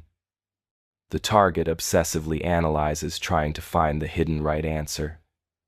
There isn't one. The point is that there isn't one. The confusion and failure serve the manipulator by keeping the target off balance, self-blaming, and easy to control. Someone constantly failing to meet contradictory standards has no ground to stand on to challenge the person setting those standards. Double binds also appear in communication. You're too sensitive communicates that expressing hurt is wrong, but not expressing hurt leads to, why didn't you tell me you were upset? The target can't win. Express feelings and be called oversensitive. Don't express feelings and be blamed for poor communication. Either choice leads to criticism. Breaking free from double binds requires recognizing that the situation is rigged and refusing to accept that your failure to navigate impossible contradictions is your fault. When someone sets up contradictory expectations, the problem is the expectations, not your inability to meet them. Pointing out the double bind directly often causes the manipulator to deny it, claim you're overthinking, or accuse you of making excuses. But naming it is still valuable because it breaks the spell of believing you're failing at something it's possible to succeed at. If someone consistently puts you in no-win situations, that's deliberate manipulation. Stop trying to find the right answer in rigged games. The winning move is refusing to play or leaving situations where all your options lead to punishment. The paralysis and self-blame double binds create are the point. Recognizing the pattern and rejecting it frees you from trying to solve unsolvable problems. Weaponized forgiveness. Demanding that people forgive harmful behavior without accountability, repair, or changed behavior weaponizes forgiveness as a tool to avoid consequences. This tactic uses cultural and religious values around forgiveness to manipulate victims into accepting ongoing harm. The person demanding forgiveness frames themselves as deserving it, while framing the victim as bitter or unhealthy for withholding it. This appears immediately after harm. Instead of genuine apology, accountability, or efforts to repair and change, the perpetrator demands forgiveness. Refusing forgiveness gets framed as the victim's moral failure, rather than the perpetrator's failure to earn forgiveness. The victim is told they need to forgive to heal, to move on, to be a good person. The perpetrator faces no requirements for change. Religious and cultural contexts often reinforce weaponized forgiveness. Forgiveness is presented as mandatory regardless of whether the perpetrator shows any remorse, makes any changes, or offers any repair. The victim is told that withholding forgiveness harms them more than the perpetrator, so forgiveness is for their own good. This frames refusing to absolve someone as self-harm rather than appropriate boundary setting. Family systems use weaponized forgiveness to maintain dysfunction. Abusive family members demand forgiveness from their victims. Other family members pressure the victim to forgive, to keep the peace, and maintain family unity. The victim's refusal to forgive gets blamed for family division, rather than blaming the abuse that created the need for forgiveness in the first place. The manipulation works by shifting focus from the perpetrator's behavior to the victim's response. The conversation stops being about the harm done and becomes about whether the victim is forgiving enough. This lets the perpetrator avoid accountability while positioning the victim as the problem. The victim is made responsible for repair that should be the perpetrator's responsibility. Weaponized forgiveness differs from genuine requests for forgiveness that come with accountability and change. Genuine forgiveness processes involve the perpetrator acknowledging harm, showing genuine remorse, making amends where possible, and changing behavior to prevent future harm. They earn forgiveness through demonstrated change. Weaponized forgiveness demands immediate absolution without any of that work. The demand for forgiveness often includes threats or manipulation. If you don't forgive them, you're holding grudges, being unspiritual, or damaging your own well-being. The victim's entirely appropriate anger and boundaries get pathologized. Their refusal to immediately absolve harm gets treated as the real problem rather than the harm itself being the problem. Premature forgiveness actually prevents healing. Real healing requires acknowledging harm, processing emotions, setting boundaries, and ensuring safety. Forgiving before those steps are completed often means accepting ongoing harm rather than genuinely releasing past harm. The pressure to forgive quickly serves perpetrators by preventing victims from taking the time and space needed for real healing. The incremental erosion. Slowly increasing unreasonable demands, poor treatment, or boundary violations makes each change small enough that it's easier to accept than to resist. Over time, you're tolerating things you never would have accepted initially, but you got there through tiny steps that each seemed manageable. This is the boiling frog method of gaining control. Abusive relationships escalate through incremental erosion. The relationship starts well. Then comes a small criticism.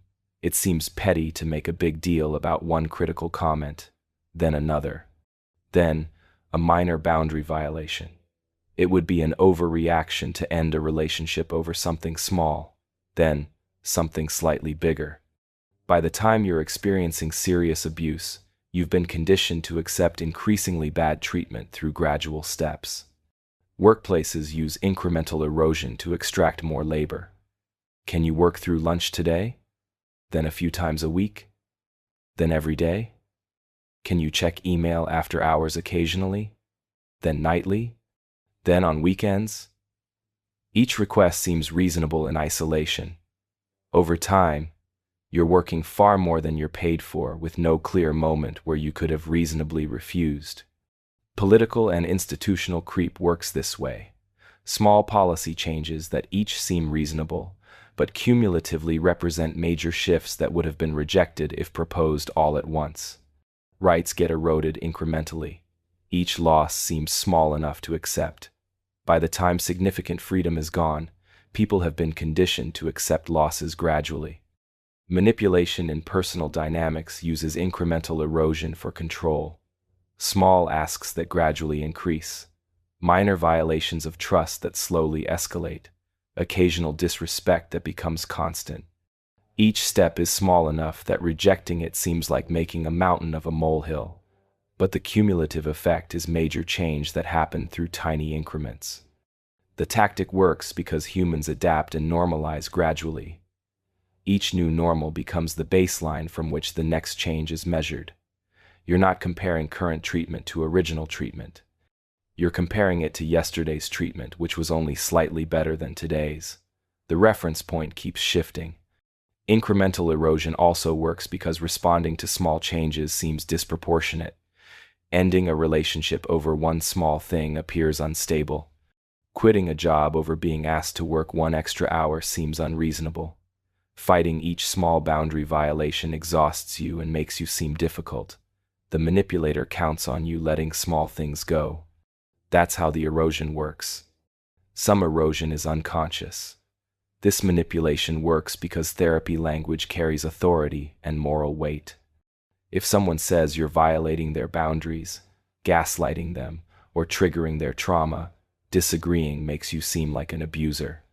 The language creates a framework where the person using it is automatically the victim, and you're automatically the perpetrator. They've weaponized concepts meant to describe genuine harm. Selective empathy.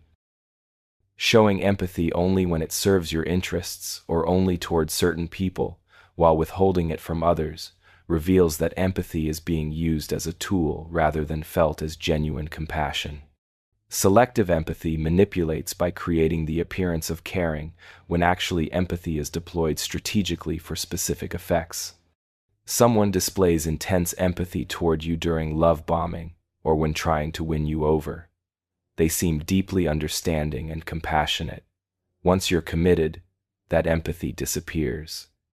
Your feelings and experiences no longer receive the same consideration. The empathy was a hook, not a genuine trait. It served its purpose of creating connection, and now it's withdrawn. Manipulators show empathy toward certain people to create alliances, while showing none toward their targets. They're deeply concerned about some people's feelings, while completely disregarding others. This isn't natural variation in relationships. It's strategic deployment of empathy to build coalitions and isolate targets.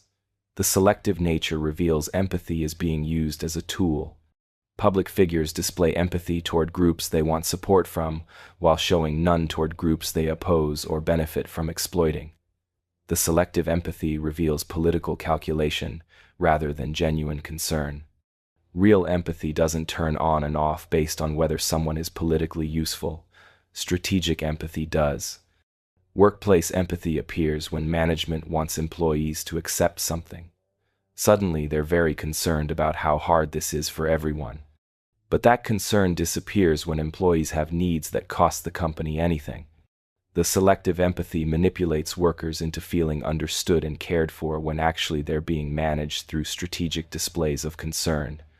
Abusive relationships involve selective empathy during reconciliation phases. The abuser is suddenly deeply empathetic about the victim's pain. They understand now. They feel terrible. This empathy lasts until the victim is pulled back in, then it vanishes until the next reconciliation cycle. The empathy serves to restore control, not to genuinely understand or repair. The pattern that reveals selective empathy is that it appears and disappears based on what serves the person showing it. When being empathetic benefits them, they overflow with understanding.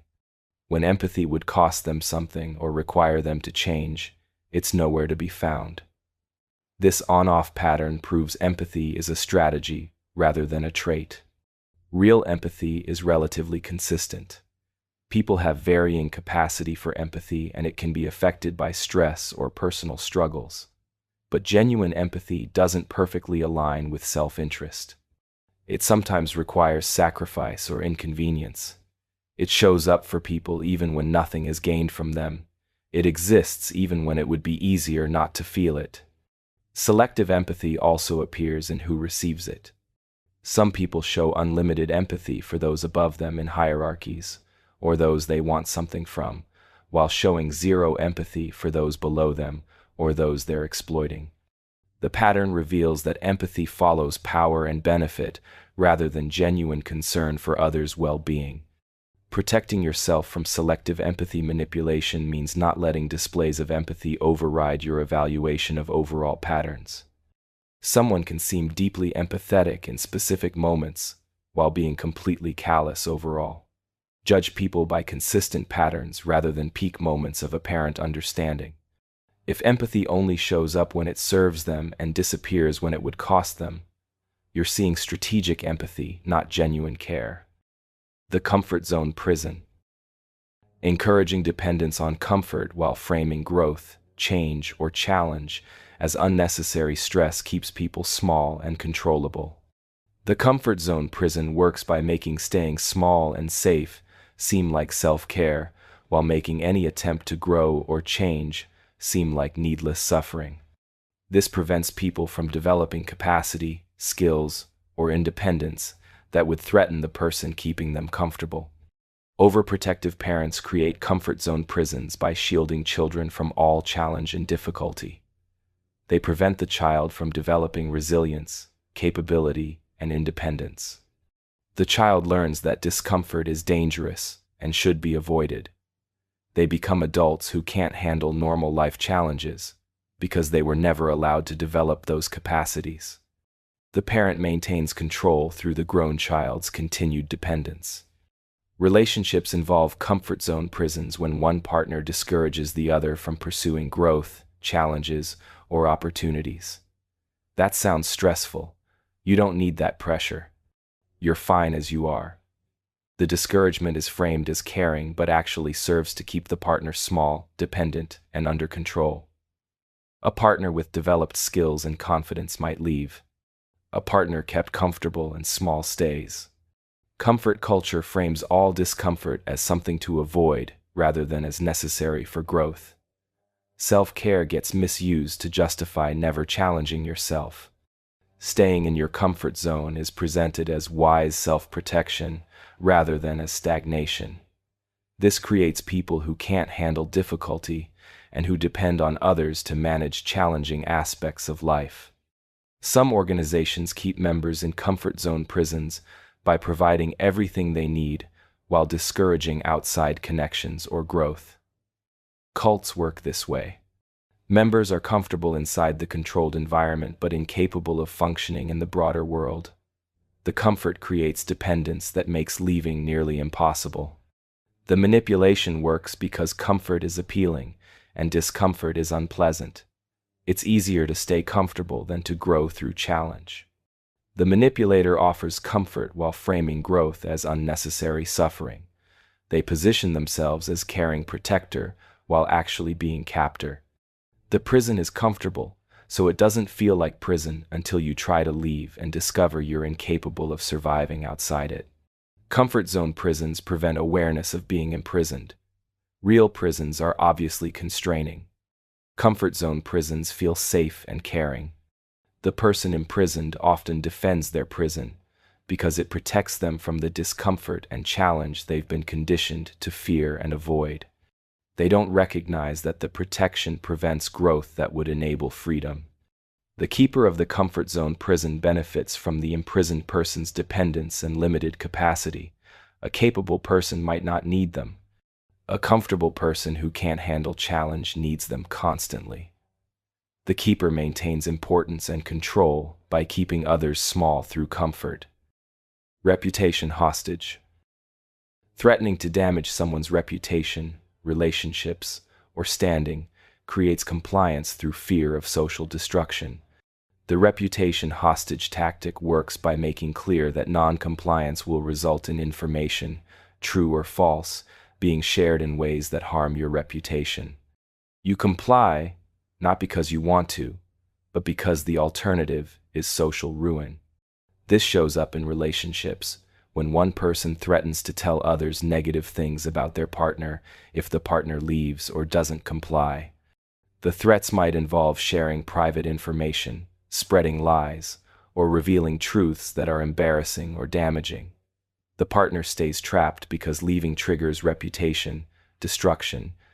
Workplace reputation hostage situations happen when someone threatens to ruin your professional reputation if you don't comply with demands.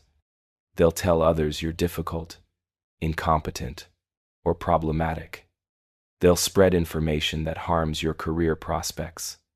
The threat keeps you compliant even with unreasonable demands because you can't afford professional reputation damage. Public figures face reputation hostage situations constantly. Information about their past or private lives gets held as leverage. Comply with demands, or this information goes public. The hostage situation works whether the information is true, false, or exaggerated, because reputation damage can occur regardless of truth if the information is presented strategically. Revenge porn and image-based abuse work as reputation hostage. The perpetrator has intimate images and threatens to share them publicly if demands aren't met. The victim complies through fear of social destruction that would occur if images were released. The mere possession of damaging material creates ongoing leverage. The manipulation works because reputation matters. Social standing affects employment, relationships, and quality of life. Threats to reputation are threats to well-being.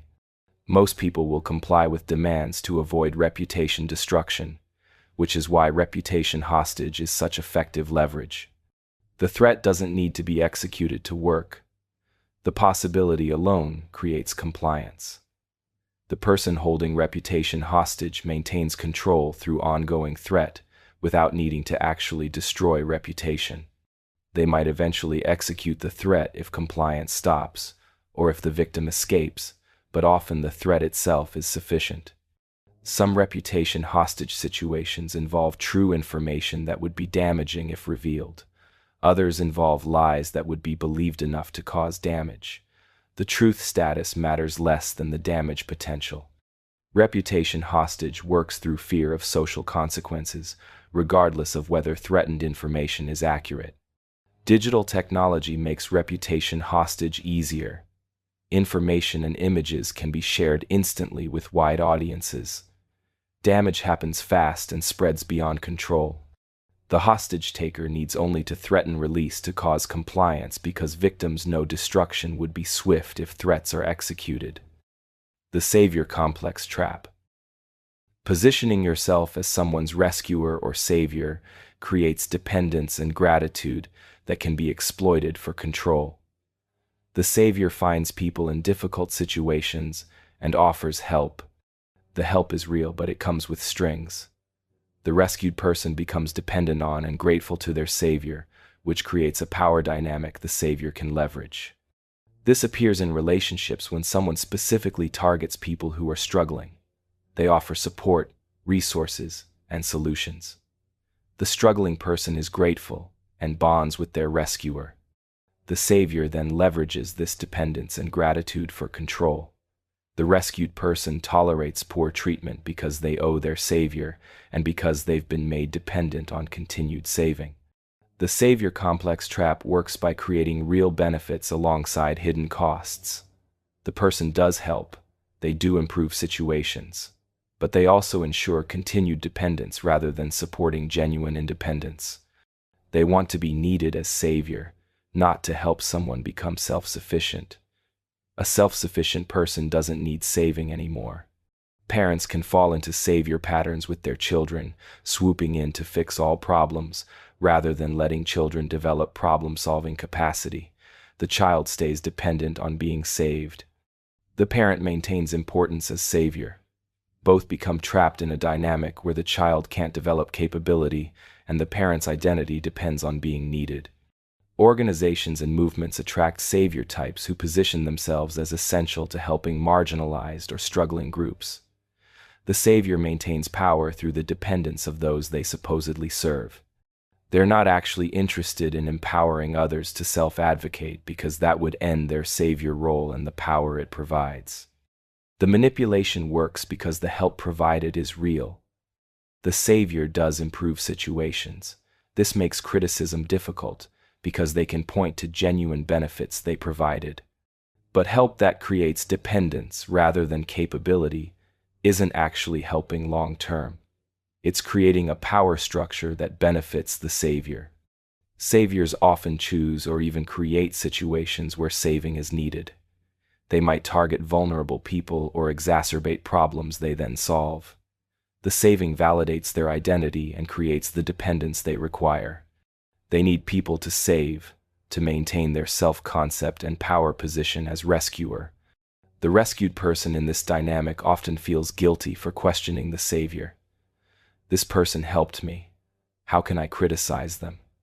The gratitude and dependence prevent recognition of the problematic dynamic. The savior leverages this guilt to maintain control and prevent the rescued person from developing independence. Some saviors operate from genuine desire to help but create dependence through poor helping methods. Others deliberately create dependence as a control strategy. Either way, the dynamic harms the supposedly helped person by preventing real development of capability while creating exploitable dependence and obligation. Strategic ambiguity. Deliberately keeping important things unclear prevents commitment while maintaining flexibility to interpret situations however serves you later. Strategic ambiguity refuses clarity about intentions, commitments, or meanings. Everything is vague enough that the strategically ambiguous person can later claim they meant whatever is most convenient. Relationships suffer from strategic ambiguity when one person won't clearly define the relationship, state intentions, or make commitments. What are we? Where is this going? What do you want? The answers stay vague. The ambiguity prevents the partner from making informed decisions while keeping the ambiguous person's options open. They're committed enough to get relationship benefits, but not committed enough to have actual obligations. Workplace strategic ambiguity keeps promises and expectations vague. The boss suggests promotions or raises might happen, but never commits clearly. The ambiguity keeps employees hoping and striving without actual commitment from management. Later, management can claim they never promised anything specific. The ambiguity protected them from accountability. Political communication thrives on strategic ambiguity. Positions stay vague enough that multiple interpretations are possible. Different audiences hear different things. Later, the speaker can claim they meant whatever interpretation serves them, and that other interpretations were misunderstandings. The ambiguity allows playing multiple sides while maintaining deniability. Sales and advertising use strategic ambiguity in claims that sound good but mean nothing specific. The product might help with various benefits. It could improve your situation. Users have reported positive experiences. Nothing is clearly promised, so nothing can be clearly proven false. The ambiguity sells without creating accountability. The manipulation works because ambiguity feels like possibility. The strategically ambiguous person seems to be leaving things open rather than refusing to commit. The target fills in the ambiguity with their hopes. They hear what they want to hear because the ambiguity allows it. Later, the strategically ambiguous person exploits different interpretation. Strategic ambiguity also prevents planning and decision-making. You can't plan based on vague, maybe commitments. You can't make good decisions without clear information. The ambiguity keeps you in suspended animation, waiting for clarity that never comes, while the ambiguous person maintains maximum flexibility. Requests for clarity get deflected. Why do you need to define everything? Why can't you just go with the flow? Let's see what happens. The pressure for clarity is framed as problematic rather than reasonable. The strategically ambiguous person positions themselves as relaxed and flexible while positioning you as rigid for wanting basic clarity. Some people are genuinely unsure and communicate that uncertainty clearly. That's not strategic ambiguity. Strategic ambiguity involves deliberately maintaining vagueness when clarity is possible and reasonable. The person could be clear but chooses ambiguity because it serves them. The Outrage Shield. Using anger, offense, or emotional outbursts as shields against accountability prevents discussion of actual issues by making the person too volatile to confront.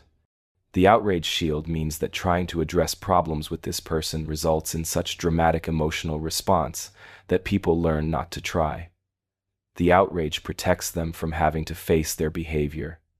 Someone does something harmful. When it's brought up, they explode with outrage. How dare you accuse them?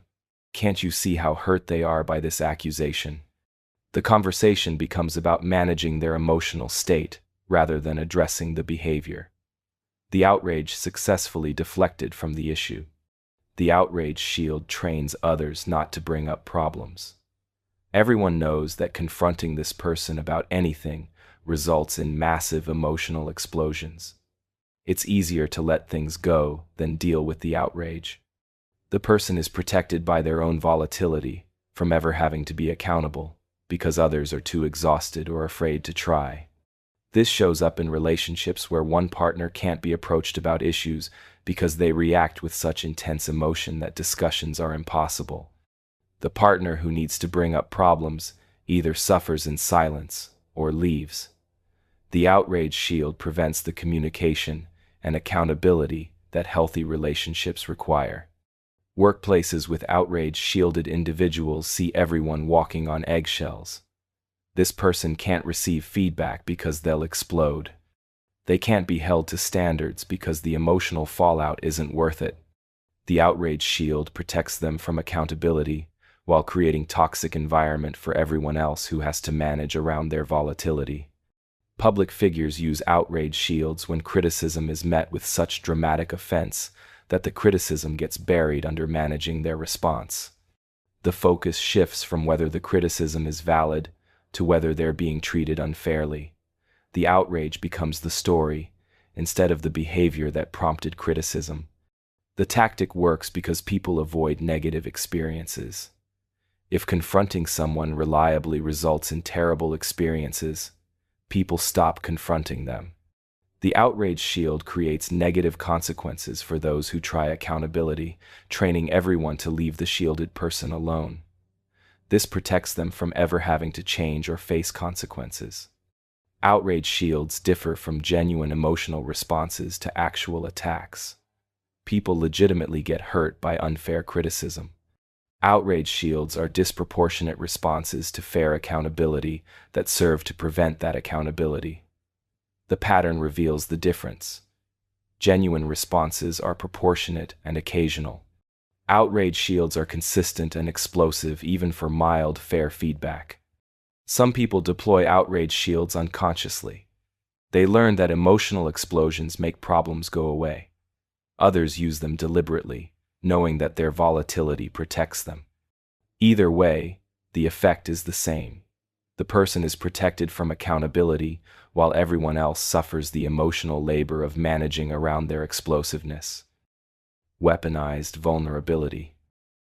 Using displays of emotional pain, trauma history, or fragility as tools to control others and avoid accountability turns genuine vulnerability into manipulation.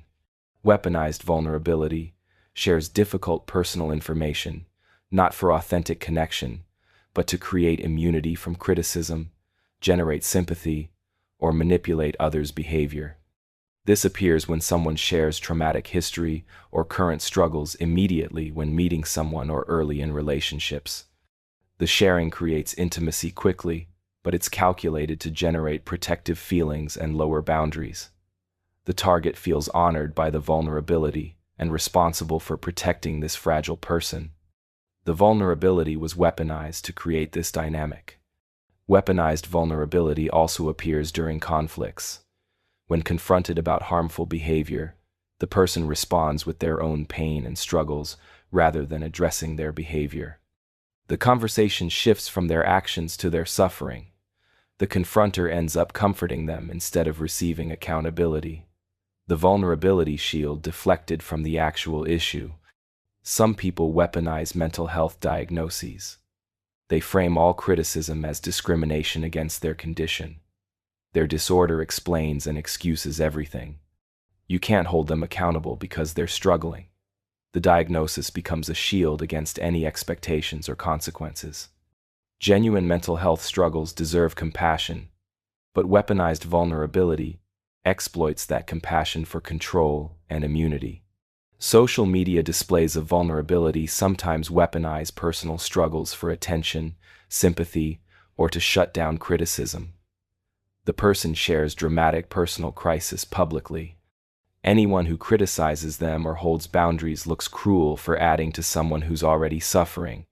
The public vulnerability creates protective reactions that insulate them from accountability. The manipulation works by exploiting empathy and protective instincts. Humans want to comfort people in pain and protect vulnerable individuals. Weaponized vulnerability activates these responses deliberately to gain advantages or avoid consequences. The person sharing isn't seeking genuine support. They're using vulnerability as strategy. Real vulnerability involves genuine sharing for connection, healing, or legitimate support seeking. Weaponized vulnerability has patterns. It appears strategically when accountability looms, or to create specific effects. It gets shared inappropriately early to create artificial intimacy. It comes with implicit or explicit demands that others behave certain ways because of the vulnerability shared. The person weaponizing vulnerability often isn't actually as fragile as they present. They use vulnerability displays strategically, but function capably otherwise. Or they are struggling but weaponize those struggles by using them to control and avoid accountability rather than genuinely seeking support while still taking responsibility. Some people weaponize vulnerability unconsciously. They learn that displaying pain gets needs met and avoids consequences. Others do it deliberately and cynically. Either way, recipients of weaponized vulnerability end up caretaking someone who uses that caretaking as control rather than engaging with an authentic sharing of struggle. The assumption of shared values. Behaving as if you obviously share values, beliefs, or goals that you never agreed to creates pressure to conform to avoid seeming unreasonable or defending positions you shouldn't need to defend.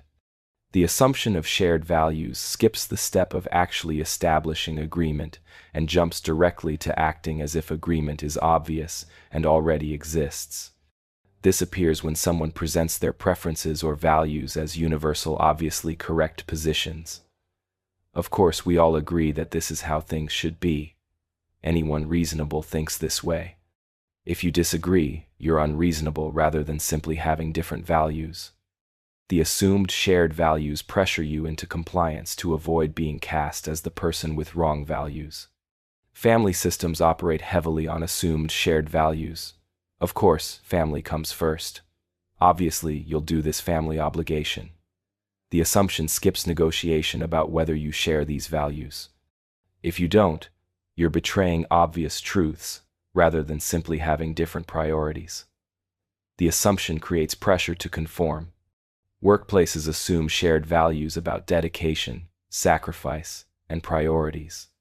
Obviously, your job is your top priority. Of course, you'll do what it takes for team success.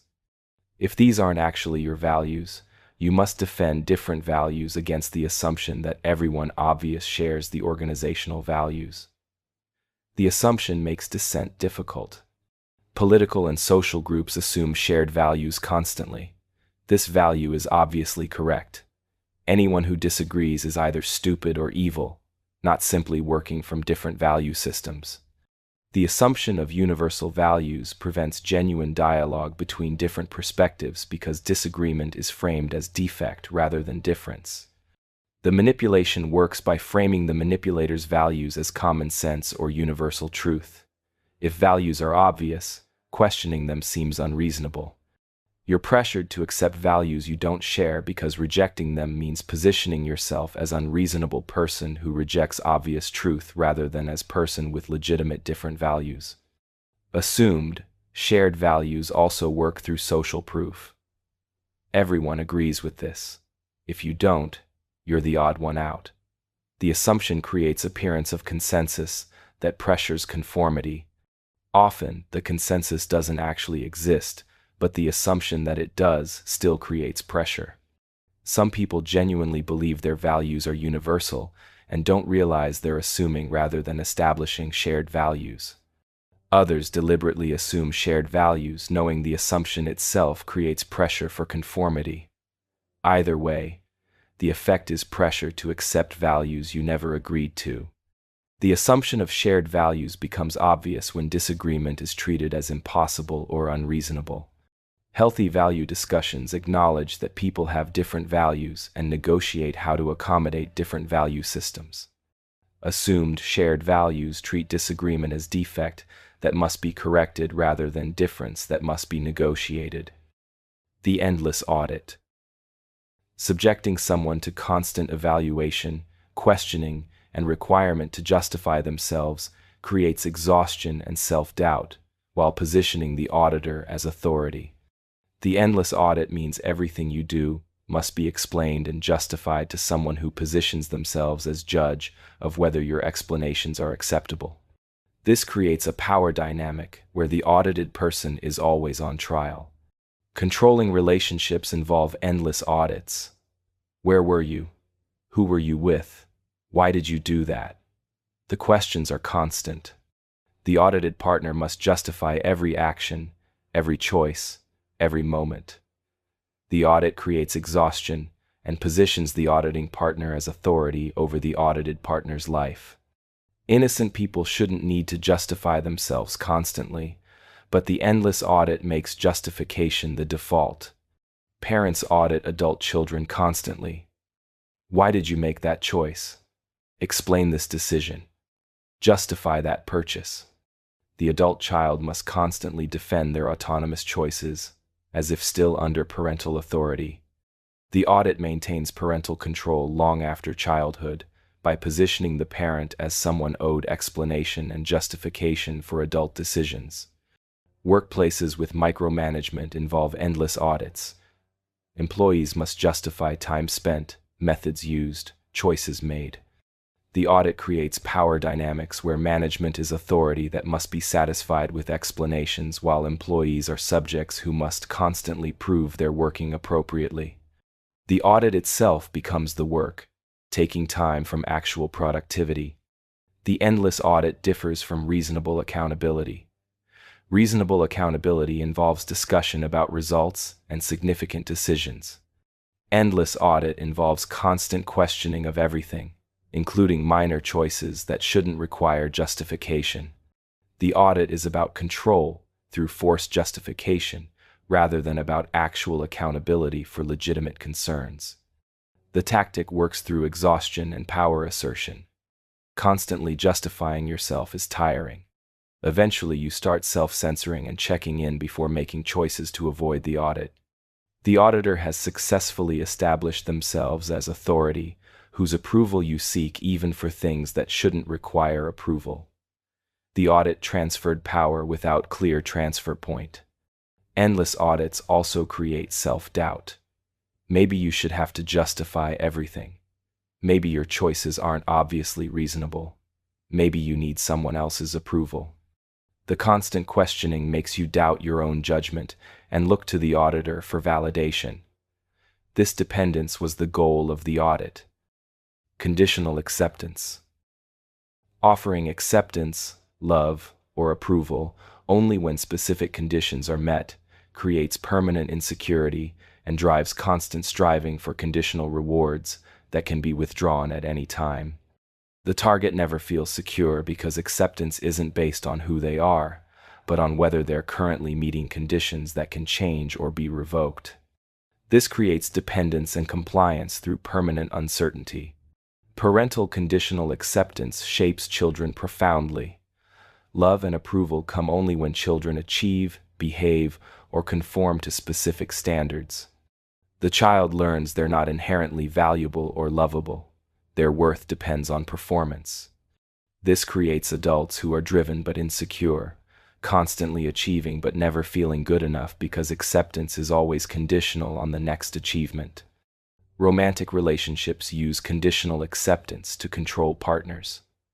I love you when you do what I want, look how I prefer, act the way that pleases me. The love isn't for the person. It's for the person performing correctly. The partner becomes focused on meeting conditions rather than being themselves. They lose themselves trying to maintain conditional acceptance. Religious and spiritual conditional acceptance promises love, salvation, or enlightenment based on meeting behavioral or belief requirements. Acceptance is conditional on compliance with doctrines, practices, or moral codes. This creates deep insecurity about spiritual worth and drives obsessive rule-following as people try to earn conditional acceptance from divine sources or religious communities. Workplace conditional acceptance appears when recognition and job security depend on continuously meeting changing standards. You're valued when you produce, when you're convenient, when you're compliant. Your value is conditional on current usefulness. This prevents workers from developing security or asserting boundaries because acceptance could be withdrawn at any time. The manipulation works because humans crave unconditional acceptance. We want to be valued for existing, not just for performing. Conditional acceptance exploits this need by offering the thing we crave while making it permanently out of reach. We can never relax into acceptance because it depends on maintaining conditions we might fail to meet. Conditional acceptance creates hypervigilance. The target constantly monitors whether they're meeting conditions. They analyze interactions for signs that acceptance is threatened. They adjust behavior constantly to maintain conditional approval. This is exhausting and prevents authentic relationship because everything becomes performance aimed at maintaining conditional acceptance. The conditions often shift, making sustained compliance impossible. Just when you master meeting one set of conditions, new ones appear. This keeps you striving indefinitely. The shifting conditions reveal that the point isn't actually for you to succeed at meeting conditions. The point is keeping you in permanent pursuit of acceptance you'll never fully secure. Manufactured crises. Creating or exaggerating emergencies to keep others in reactive crisis mode prevents careful thinking and long-term planning. Crisis mode brain operation differs from normal mode. During crisis, we make fast decisions with limited information, follow authority more readily, and skip careful analysis that might happen in calm conditions. Manufactured crisis keeps people in this manipulable state. This happens in relationships when someone always has a crisis that requires immediate attention and support. There's always something urgent, always drama, always an emergency. Partners and friends stay in reactive mode, always addressing the current crisis without noticing the pattern. The manufactured crises prevent reflection about whether the relationship itself is problematic. Workplaces manufacture crises to extract extra effort and prevent organizing. Everything is urgent. Everything is on fire. Everything requires immediate action.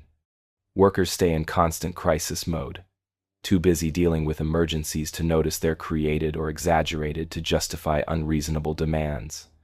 If everything is always an emergency, nothing is. But the crisis mentality still drives compliance. Political manufactured crises justify expanded authority and reduced rights. Emergencies require emergency measures. Powers claimed temporarily become permanent. The crisis mentality makes populations accept things they'd reject in calm assessment. Once one crisis resolves or becomes normal, another appears to maintain crisis mode thinking. Some people genuinely live crisis to crisis due to poor planning or difficult circumstances. Manufactured crisis is different. It's either deliberately created or consistently exaggerated specifically to keep others in crisis response mode. The pattern reveals whether crisis is circumstance or tactic. The manipulation works by hijacking crisis response systems evolved for actual emergencies. During real crisis, fast action without extensive deliberation can be appropriate.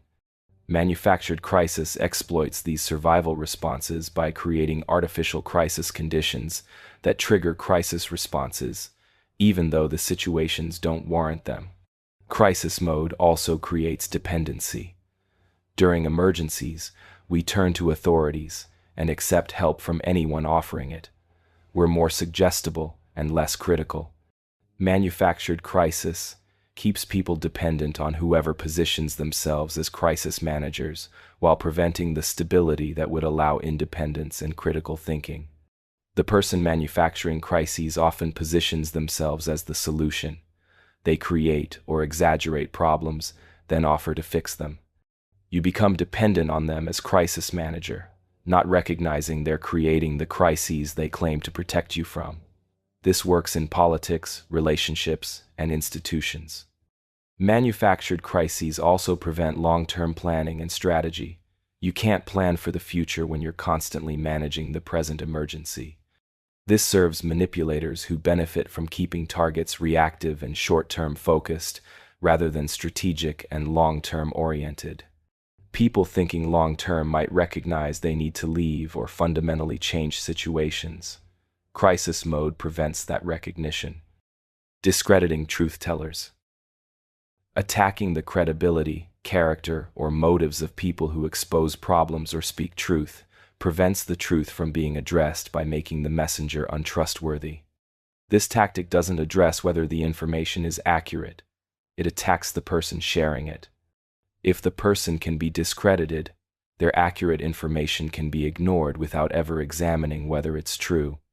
This happens immediately when problems are exposed. Instead of addressing the problem, the response focuses on the person who exposed it. They're disgruntled, they have ulterior motives, they're unreliable, they're exaggerating. The conversation shifts from the problem to whether the truth-teller is trustworthy enough to be believed. Often they're not, because extensive attacks on their credibility ensure that. Whistleblowers face systematic discrediting. They expose genuine wrongdoing, but the response is to destroy their reputation, question their stability, suggest they're lying for attention or revenge. The wrongdoing never gets addressed because the whistleblower has been successfully discredited. Future potential whistleblowers see this and stay silent. Personal relationships discredit truth-tellers by framing their truth-telling as something wrong with them. If you point out harmful behavior, you're too sensitive, you're looking for problems, you're never happy. The focus shifts from the behavior you accurately described to your character flaws that make you see problems where none exist. This discredits your future truth-telling while avoiding addressing the actual problem. Organizations discredit internal critics by questioning their loyalty, competence, or motives. Someone raises legitimate concerns. They get labeled as not a team player, as having an attitude problem, as trying to make trouble. Their accurate observations get dismissed because they've been framed as an unreliable employee with suspect motives. The tactic works because people's credibility affects whether they're believed. If someone is successfully framed as unreliable, vengeful, or unstable, their accurate information gets dismissed along with inaccurate information. The manipulator doesn't need to disprove the truth. They just need to discredit the truth-teller enough that the truth dies with their reputation. Discrediting also serves as warning to others. See what happens to people who speak up. Their lives get destroyed. Others learn to stay silent rather than risk being next. The discrediting of one truth-teller silences many others through fear. Social media amplifies discrediting. Truth-tellers face coordinated attacks on their character and credibility. Their past is searched for anything that can be used against them. Mistakes are magnified. Anything that can make them look bad gets publicized. The truth they told gets buried under attacks on who they are. The most effective discrediting mixes some truth with exaggeration. The truth-teller isn't perfect. Nobody is. Their imperfections get highlighted and exaggerated until they seem completely unreliable. This makes the discrediting seem fair and accurate rather than strategic attack. The patience trap. Using patience and tolerance as virtues to keep people accepting unacceptable situations reframes endurance of harm as moral strength. The patience trap makes victims believe that leaving or setting boundaries shows weakness or immaturity, while staying and accepting mistreatment shows admirable patience. This keeps people in harmful situations by convincing them that enduring harm is virtuous.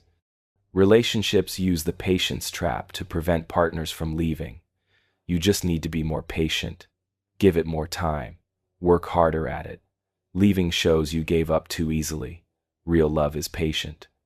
The framing makes staying in dysfunction a sign of character strength, while leaving becomes evidence of impatience or insufficient commitment. The patience trap keeps people enduring what they should escape. Religious and cultural contexts often reinforce the patience trap. Patience is valued as virtue. Endurance of suffering is framed as spiritual strength. Walking away from difficult situations seems like failing to be patient enough. The patience trap uses genuine virtue to trap people in situations where patience means accepting ongoing harm. Workplace patience traps tell employees to be patient for improvements that never come. Be patient for raises, promotions, better conditions. The patience is one-directional. Employers expect infinite patience from employees while providing none to employees. The patience trap keeps workers accepting poor conditions while hoping future patience will be rewarded. Family systems use patience traps to maintain toxic dynamics. Be patient with abusive family members. They're family. You need to be patient. Walking away from family shows lack of patience and loyalty. The patience trap keeps family members engaged with harmful people, using virtue language to enforce what's actually ongoing damage. The manipulation works by exploiting genuine virtue. Patience is actually valuable in many situations. Some things do improve with time and effort. The patience trap extends patience beyond where it serves you and into where it serves people harming you. It makes patience infinite and applies it to situations where patience means accepting abuse or dysfunction indefinitely. The patience trap also works by making impatience seem like character flaw. If you're unwilling to be endlessly patient with mistreatment, you're impatient, immature, giving up too easily. The framing makes you wrong for having limits on how much you'll tolerate. Your boundary becomes evidence of your insufficiency rather than reasonable self-protection. Real patience has limits. It applies to situations with realistic hope of improvement and where waiting serves your interests. Patience trap patience has no limits and applies to situations where waiting only serves those harming you. Real patience is chosen. Patience trap patience is demanded. The boundary violation creep. Testing boundaries with small violations, then gradually expanding them means by the time you recognize serious boundary breaches, you've already accepted smaller ones that establish the pattern. Boundary violation creep works through incremental normalization of boundary crossing until serious violations seem like natural progression rather than dramatic oversteps. This starts with minor boundary tests. Someone stands slightly too close. Asks slightly too personal questions. Does small things you didn't explicitly say were okay but seem too minor to address. Each small violation tests whether you'll enforce boundaries. When you don't, The violation establishes that boundary enforcement isn't happening. The next violation is slightly larger. Sexual predators use boundary violation creep systematically. Touch shoulder casually, then arm, then waist. Each touch tests boundaries. Each accepted touch normalizes physical contact and establishes pattern of non-resistance. The serious violations come later, but they're built on foundation of smaller violations that establish the target doesn't stop boundary crossing. Controlling relationships use boundary violation creep for many types of boundaries. Emotional boundaries, privacy boundaries, autonomy boundaries. The violator starts with small crossings, snooping slightly, demanding slightly more information than is reasonable. Each small violation accepted enables the next slightly larger one. Workplace boundary violation creep happens when management incrementally violates work-life boundaries. Can you work slightly late? Then regularly late? Then weekends? Each violation builds on previous accepted violations until you're available constantly with no boundaries between work and life. The creep happened through incremental violations you allowed. The manipulation works because each individual violation seems too small to be worth confronting. Making a big deal about minor boundary crossing seems disproportionate. The violator knows this and uses it. They keep violations individually small enough that each seems not worth fighting about. Collectively, they represent serious boundary dissolution. But you can't point to single clear moment to push back on because the violations were incremental. Boundary violation creep also exploits consistency bias. Once you've allowed smaller violations, preventing larger ones seems inconsistent. You already accepted this type of thing. Why is this suddenly a problem? The creep uses your previous acceptance as justification for current violations, framing your enforcement as arbitrary rather than recognizing you're trying to stop a pattern you belatedly recognized. Some people violate boundaries through creep unconsciously. They push until stopped and learn where boundaries are through pushing rather than asking. Others deliberately use creep, knowing that incremental violations are easier to achieve than requesting permission for what they actually want. Either way, boundaries get crossed through accumulation of small violations. The problem with boundary violation creep is that recognizing it requires looking at pattern rather than individual instances. Each violation in isolation might seem minor. The pattern reveals systematic boundary dissolution.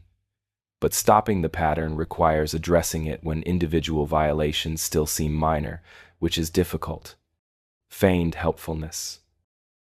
Offering help that actually creates problems or dependence rather than solving anything makes the helper seem generous while actually causing harm. Feigned helpfulness looks like support, but undermines the person supposedly being helped. The helper maintains appearance of being generous and caring, while actually preventing the other person's success or independence.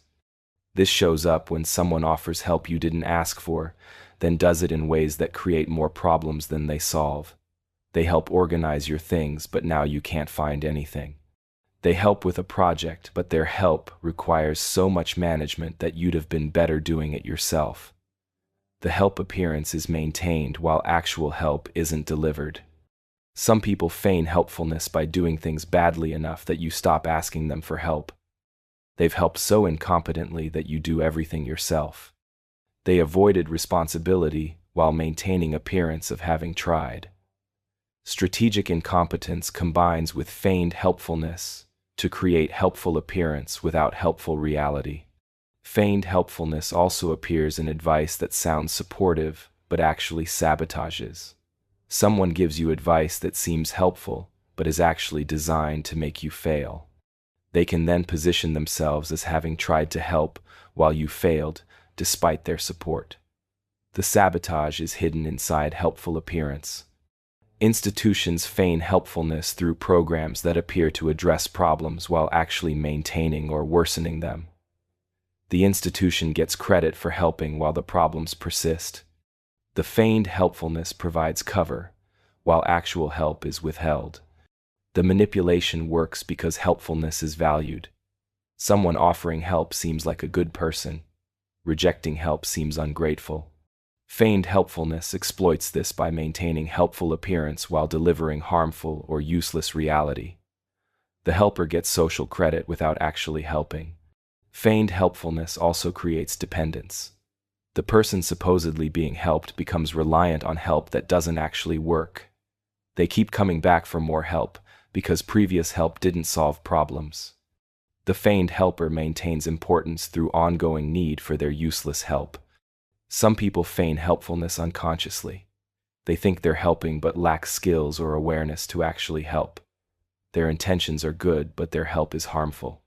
Others feign helpfulness deliberately, knowing their help is useless or harmful but wanting appearance of being helpful. The pattern that reveals feigned helpfulness is that the person's help consistently doesn't actually help. They're always willing to help, but help never results in actual improvement. Problems persist or worsen despite their involvement.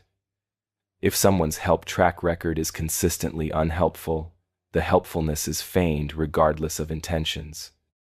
The loyalty squeeze.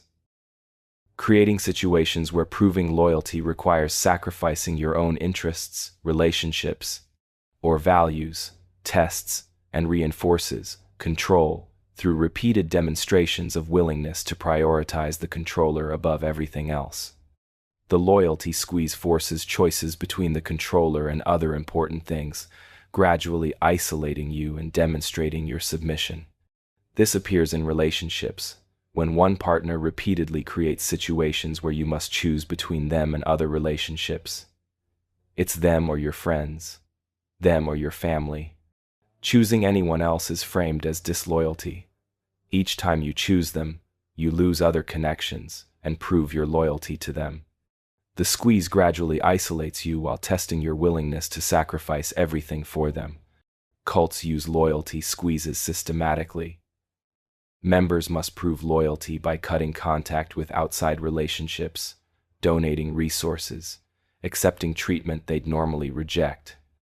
Each loyalty test isolates members further and demonstrates their submission. The squeeze gradually removes all alternatives until the cult is the only remaining connection. Workplace loyalty squeezes force choices between work and personal life. Prove loyalty by working through family events, by sacrificing health, by choosing work above everything else. Each sacrifice demonstrates loyalty while harming your life outside work. The squeeze tests how much you'll give up for work while normalizing extreme sacrifice as loyalty. Family loyalty squeezes force choices that demonstrate family primacy above all else. Prove loyalty by tolerating abuse, by keeping secrets, by sacrificing your own needs and relationships. The loyalty squeeze uses family as trump card that's supposed to override all other considerations. The manipulation works by equating loyalty with sacrifice. If you're really loyal, you'll do this thing that harms you. Refusing demonstrates insufficient loyalty. The squeeze creates perpetual testing, where you must repeatedly demonstrate loyalty through sacrifice. Each test raises the bar for the next one. What you sacrificed before becomes the baseline. New tests require bigger sacrifices. Loyalty squeezes also prevent questioning. If you question whether the sacrifice is reasonable, you're showing disloyalty. The person creating the squeeze positions themselves as deserving loyalty that should be unquestioned. The squeeze becomes self-reinforcing because questioning it proves you failed the test. Some people create loyalty squeezes from insecurity.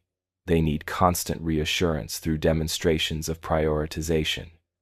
Others deliberately squeeze to establish control and test how much power they have.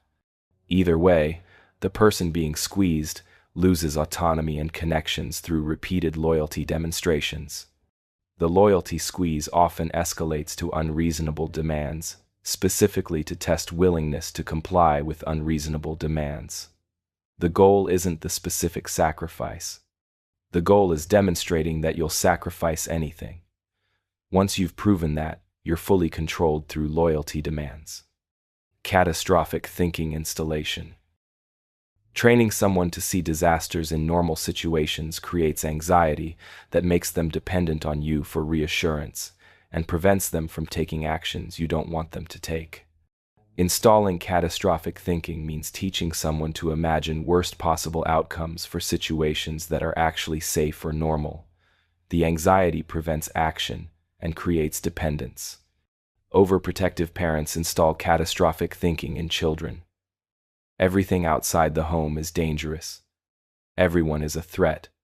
Normal risks are catastrophized until the child is afraid to function independently. The grown child remains dependent on parents because independence seems terrifying. The catastrophic thinking serves parental need for continued importance. Controlling partners install catastrophic thinking about life outside the relationship. If you leave, you'll be alone forever, homeless, destroyed. Normal relationship concerns get catastrophized into disasters. The catastrophic thinking prevents leaving by making alternatives seem impossibly dangerous. The partner stays trapped by installed fear of imagined catastrophes. Media and institutions install catastrophic thinking to maintain engagement and control. Everything is presented as crisis and disaster. Normal problems become existential threats. The catastrophic thinking keeps audiences anxious and dependent on the institutions claiming to protect them from disasters that are largely manufactured. Anxiety naturally leads to some catastrophic thinking. Installing it involves deliberately teaching someone to catastrophize situations you want them to avoid.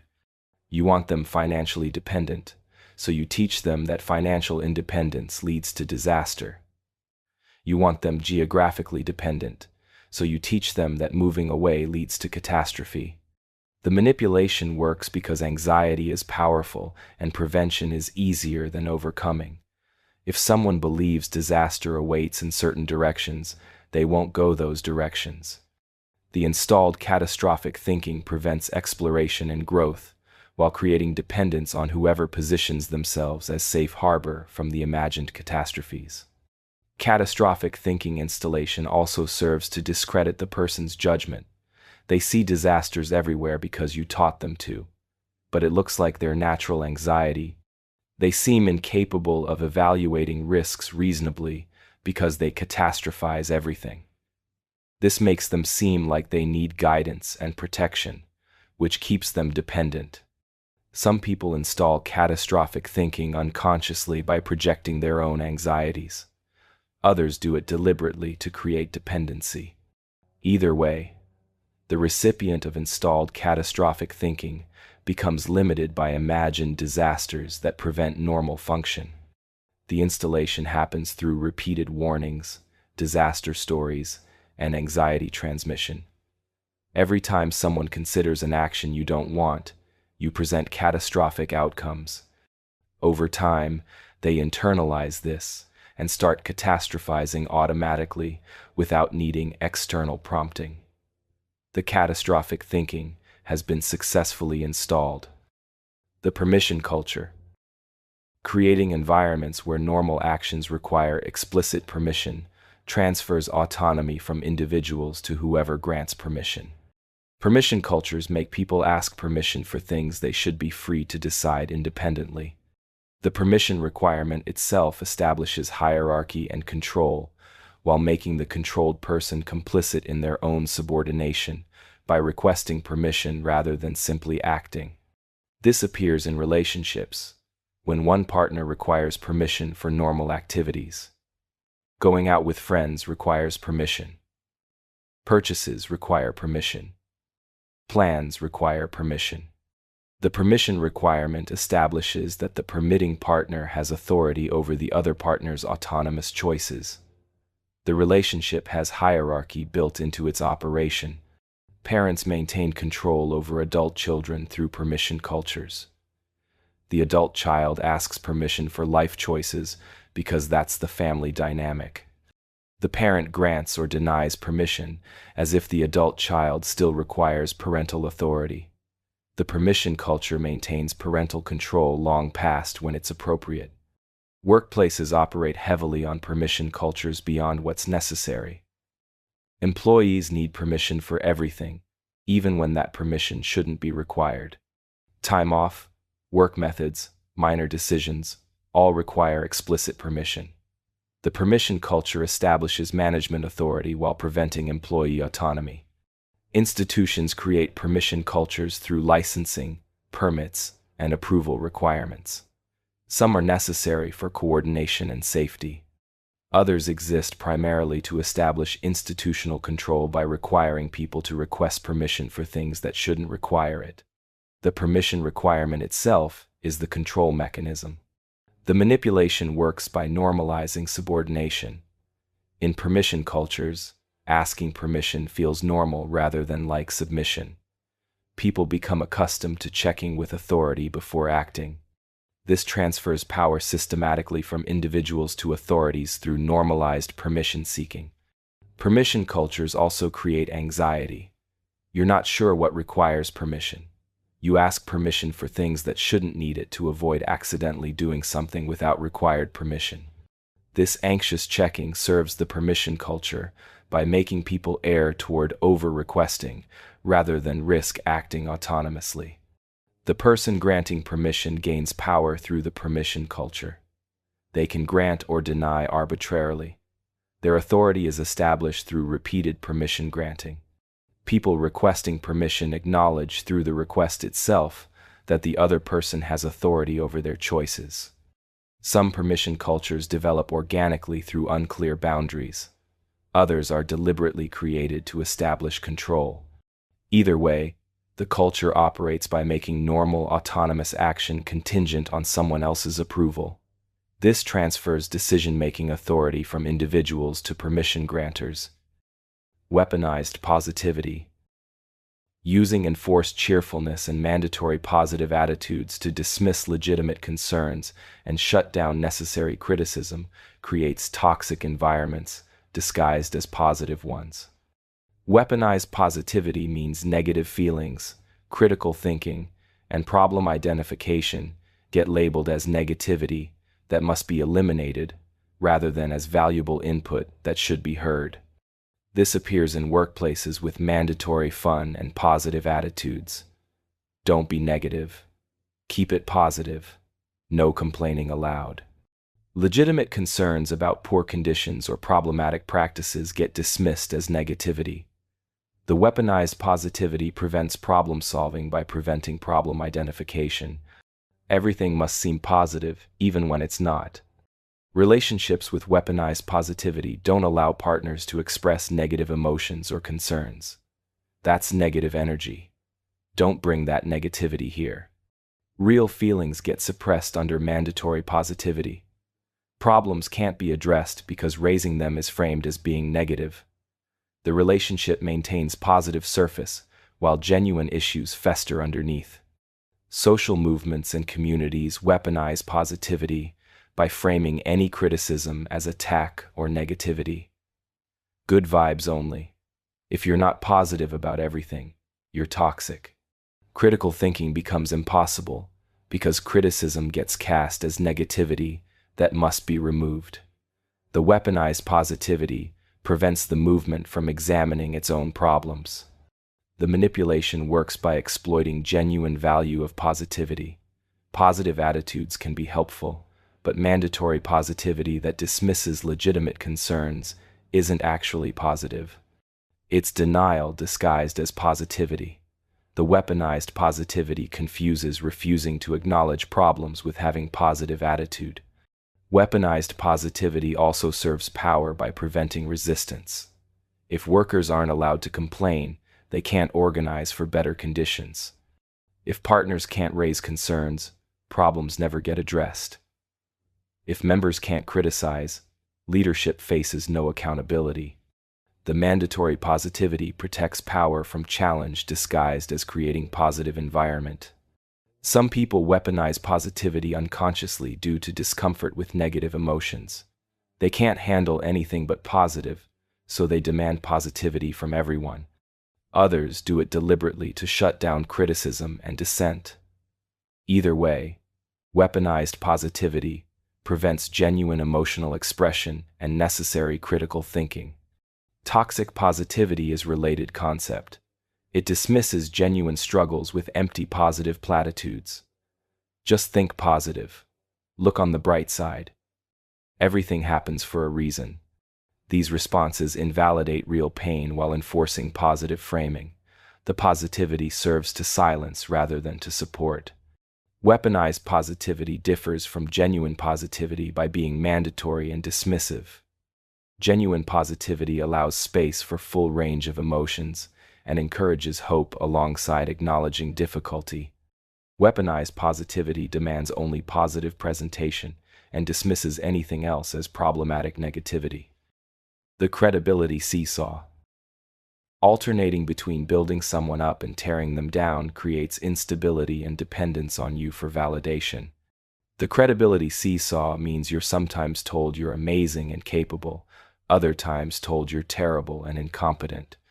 The inconsistency prevents stable self-assessment and creates dependency on external validation that you control through the seesaw pattern. Abusive relationships operate on credibility seesaws. One moment you're wonderful, capable, attractive. The next you're worthless, stupid, ugly. The alternation prevents stable self-concept. You don't know which assessment is true, so you depend on your partner's current evaluation. The seesaw creates dependency while preventing you from developing stable sense of your own worth. Parents use credibility seesaws to maintain control over children. Sometimes the child is brilliant and capable, other times worthless and incompetent. The child never develops stable self-assessment because parental evaluation swings wildly. The grown child remains dependent on external validation because internal sense of capability was destabilized by the seesaw. Workplace credibility seesaws happen when management alternates between praising and criticizing unpredictably. Your work is excellent, then suddenly terrible. The inconsistency prevents you from assessing your own performance. You depend on management evaluation because you can't trust your own assessment after repeated seesaw experiences. The manipulation works by preventing stable self-assessment. If evaluations of you are consistent, you can develop independent sense of your abilities. The credibility seesaw prevents this by making evaluations so variable you can't tell which is accurate. You become dependent on external validation because you can't generate stable internal assessment. The seesaw also keeps you off balance and compliant. When you're being built up, you work hard to maintain that elevated status. When you're torn down, you work hard to get back to elevated status. Either position has you striving for approval from the person controlling the seesaw rather than developing independence from their evaluations. Some people create credibility seesaws through their own emotional instability. Their evaluations swing based on their mood rather than your actual qualities or performance. Others deliberately seesaw to create dependence and instability. Either way, the recipient experiences destabilizing evaluation swings. The credibility seesaw often combines with intermittent reinforcement. The positive evaluations come unpredictably, creating addiction to those moments of being built up. You keep trying to figure out what brings the positive evaluation, not recognizing the variability is the point, rather than mysterious result of your actions. Manufactured nostalgia. Idealizing the past, especially early relationship or situation stages, creates longing for something that either never existed or existed only temporarily during a manipulation phase. This makes targets more willing to tolerate current poor treatment while hoping to return to the idealized past. The manufactured nostalgia makes people stay in situations that aren't good by promising a return to something that was either fake or permanently gone. Abusive relationships cycle through this constantly. The reconciliation phase involves reminders of how good things were at the beginning, promises to return to those early days, and claims that the real relationship is that beautiful beginning, not the current dysfunction. The target stays because they remember how wonderful it was initially, not recognizing that the initial phase was love bombing designed to hook them. Workplaces manufacture nostalgia by referencing company glory days or startup culture that may have briefly existed or never existed at all. Remember when we were all a family working together towards shared goals? That culture is held up as what the company really is, even though current reality is exploitation and dysfunction. Workers stay hoping to recapture or create the idealized past they've been told existed. Political nostalgia works by idealizing past eras while ignoring the problems and harms of those times. The past is presented as a golden age to return to. This manufactured nostalgia makes people support policies aimed at recreating a past that either wasn't actually golden or whose positive aspects are permanently gone due to changed circumstances. The nostalgia is for something that never existed the way it's remembered. Family systems use manufactured nostalgia to keep members engaged with dysfunctional dynamics. Remember when we were all close? Remember how things used to be? The idealized past is held up as what the family really is, even though that past is either misremembered or was a temporary period before dysfunctions emerged. Members stay connected, hoping to recreate something that never existed the way they remember it. The manipulation works because humans naturally idealize the past. Memory is unreliable and tends to soften difficult parts while emphasizing positive aspects. Manipulators exploit this by actively encouraging idealization of specific past periods that serve their interests. They curate memories, highlight certain moments while hiding others, and create narratives about the past that bear little resemblance to reality. Manufactured nostalgia is particularly effective when combined with intermittent reinforcement. Occasional brief returns to earlier positive behaviors create hope that the idealized past is returning. These glimpses keep people hooked, waiting for the full return that never comes. The brief taste of the past makes the manufactured nostalgia feel real and attainable rather than fictional. The tactic also prevents people from accepting current reality.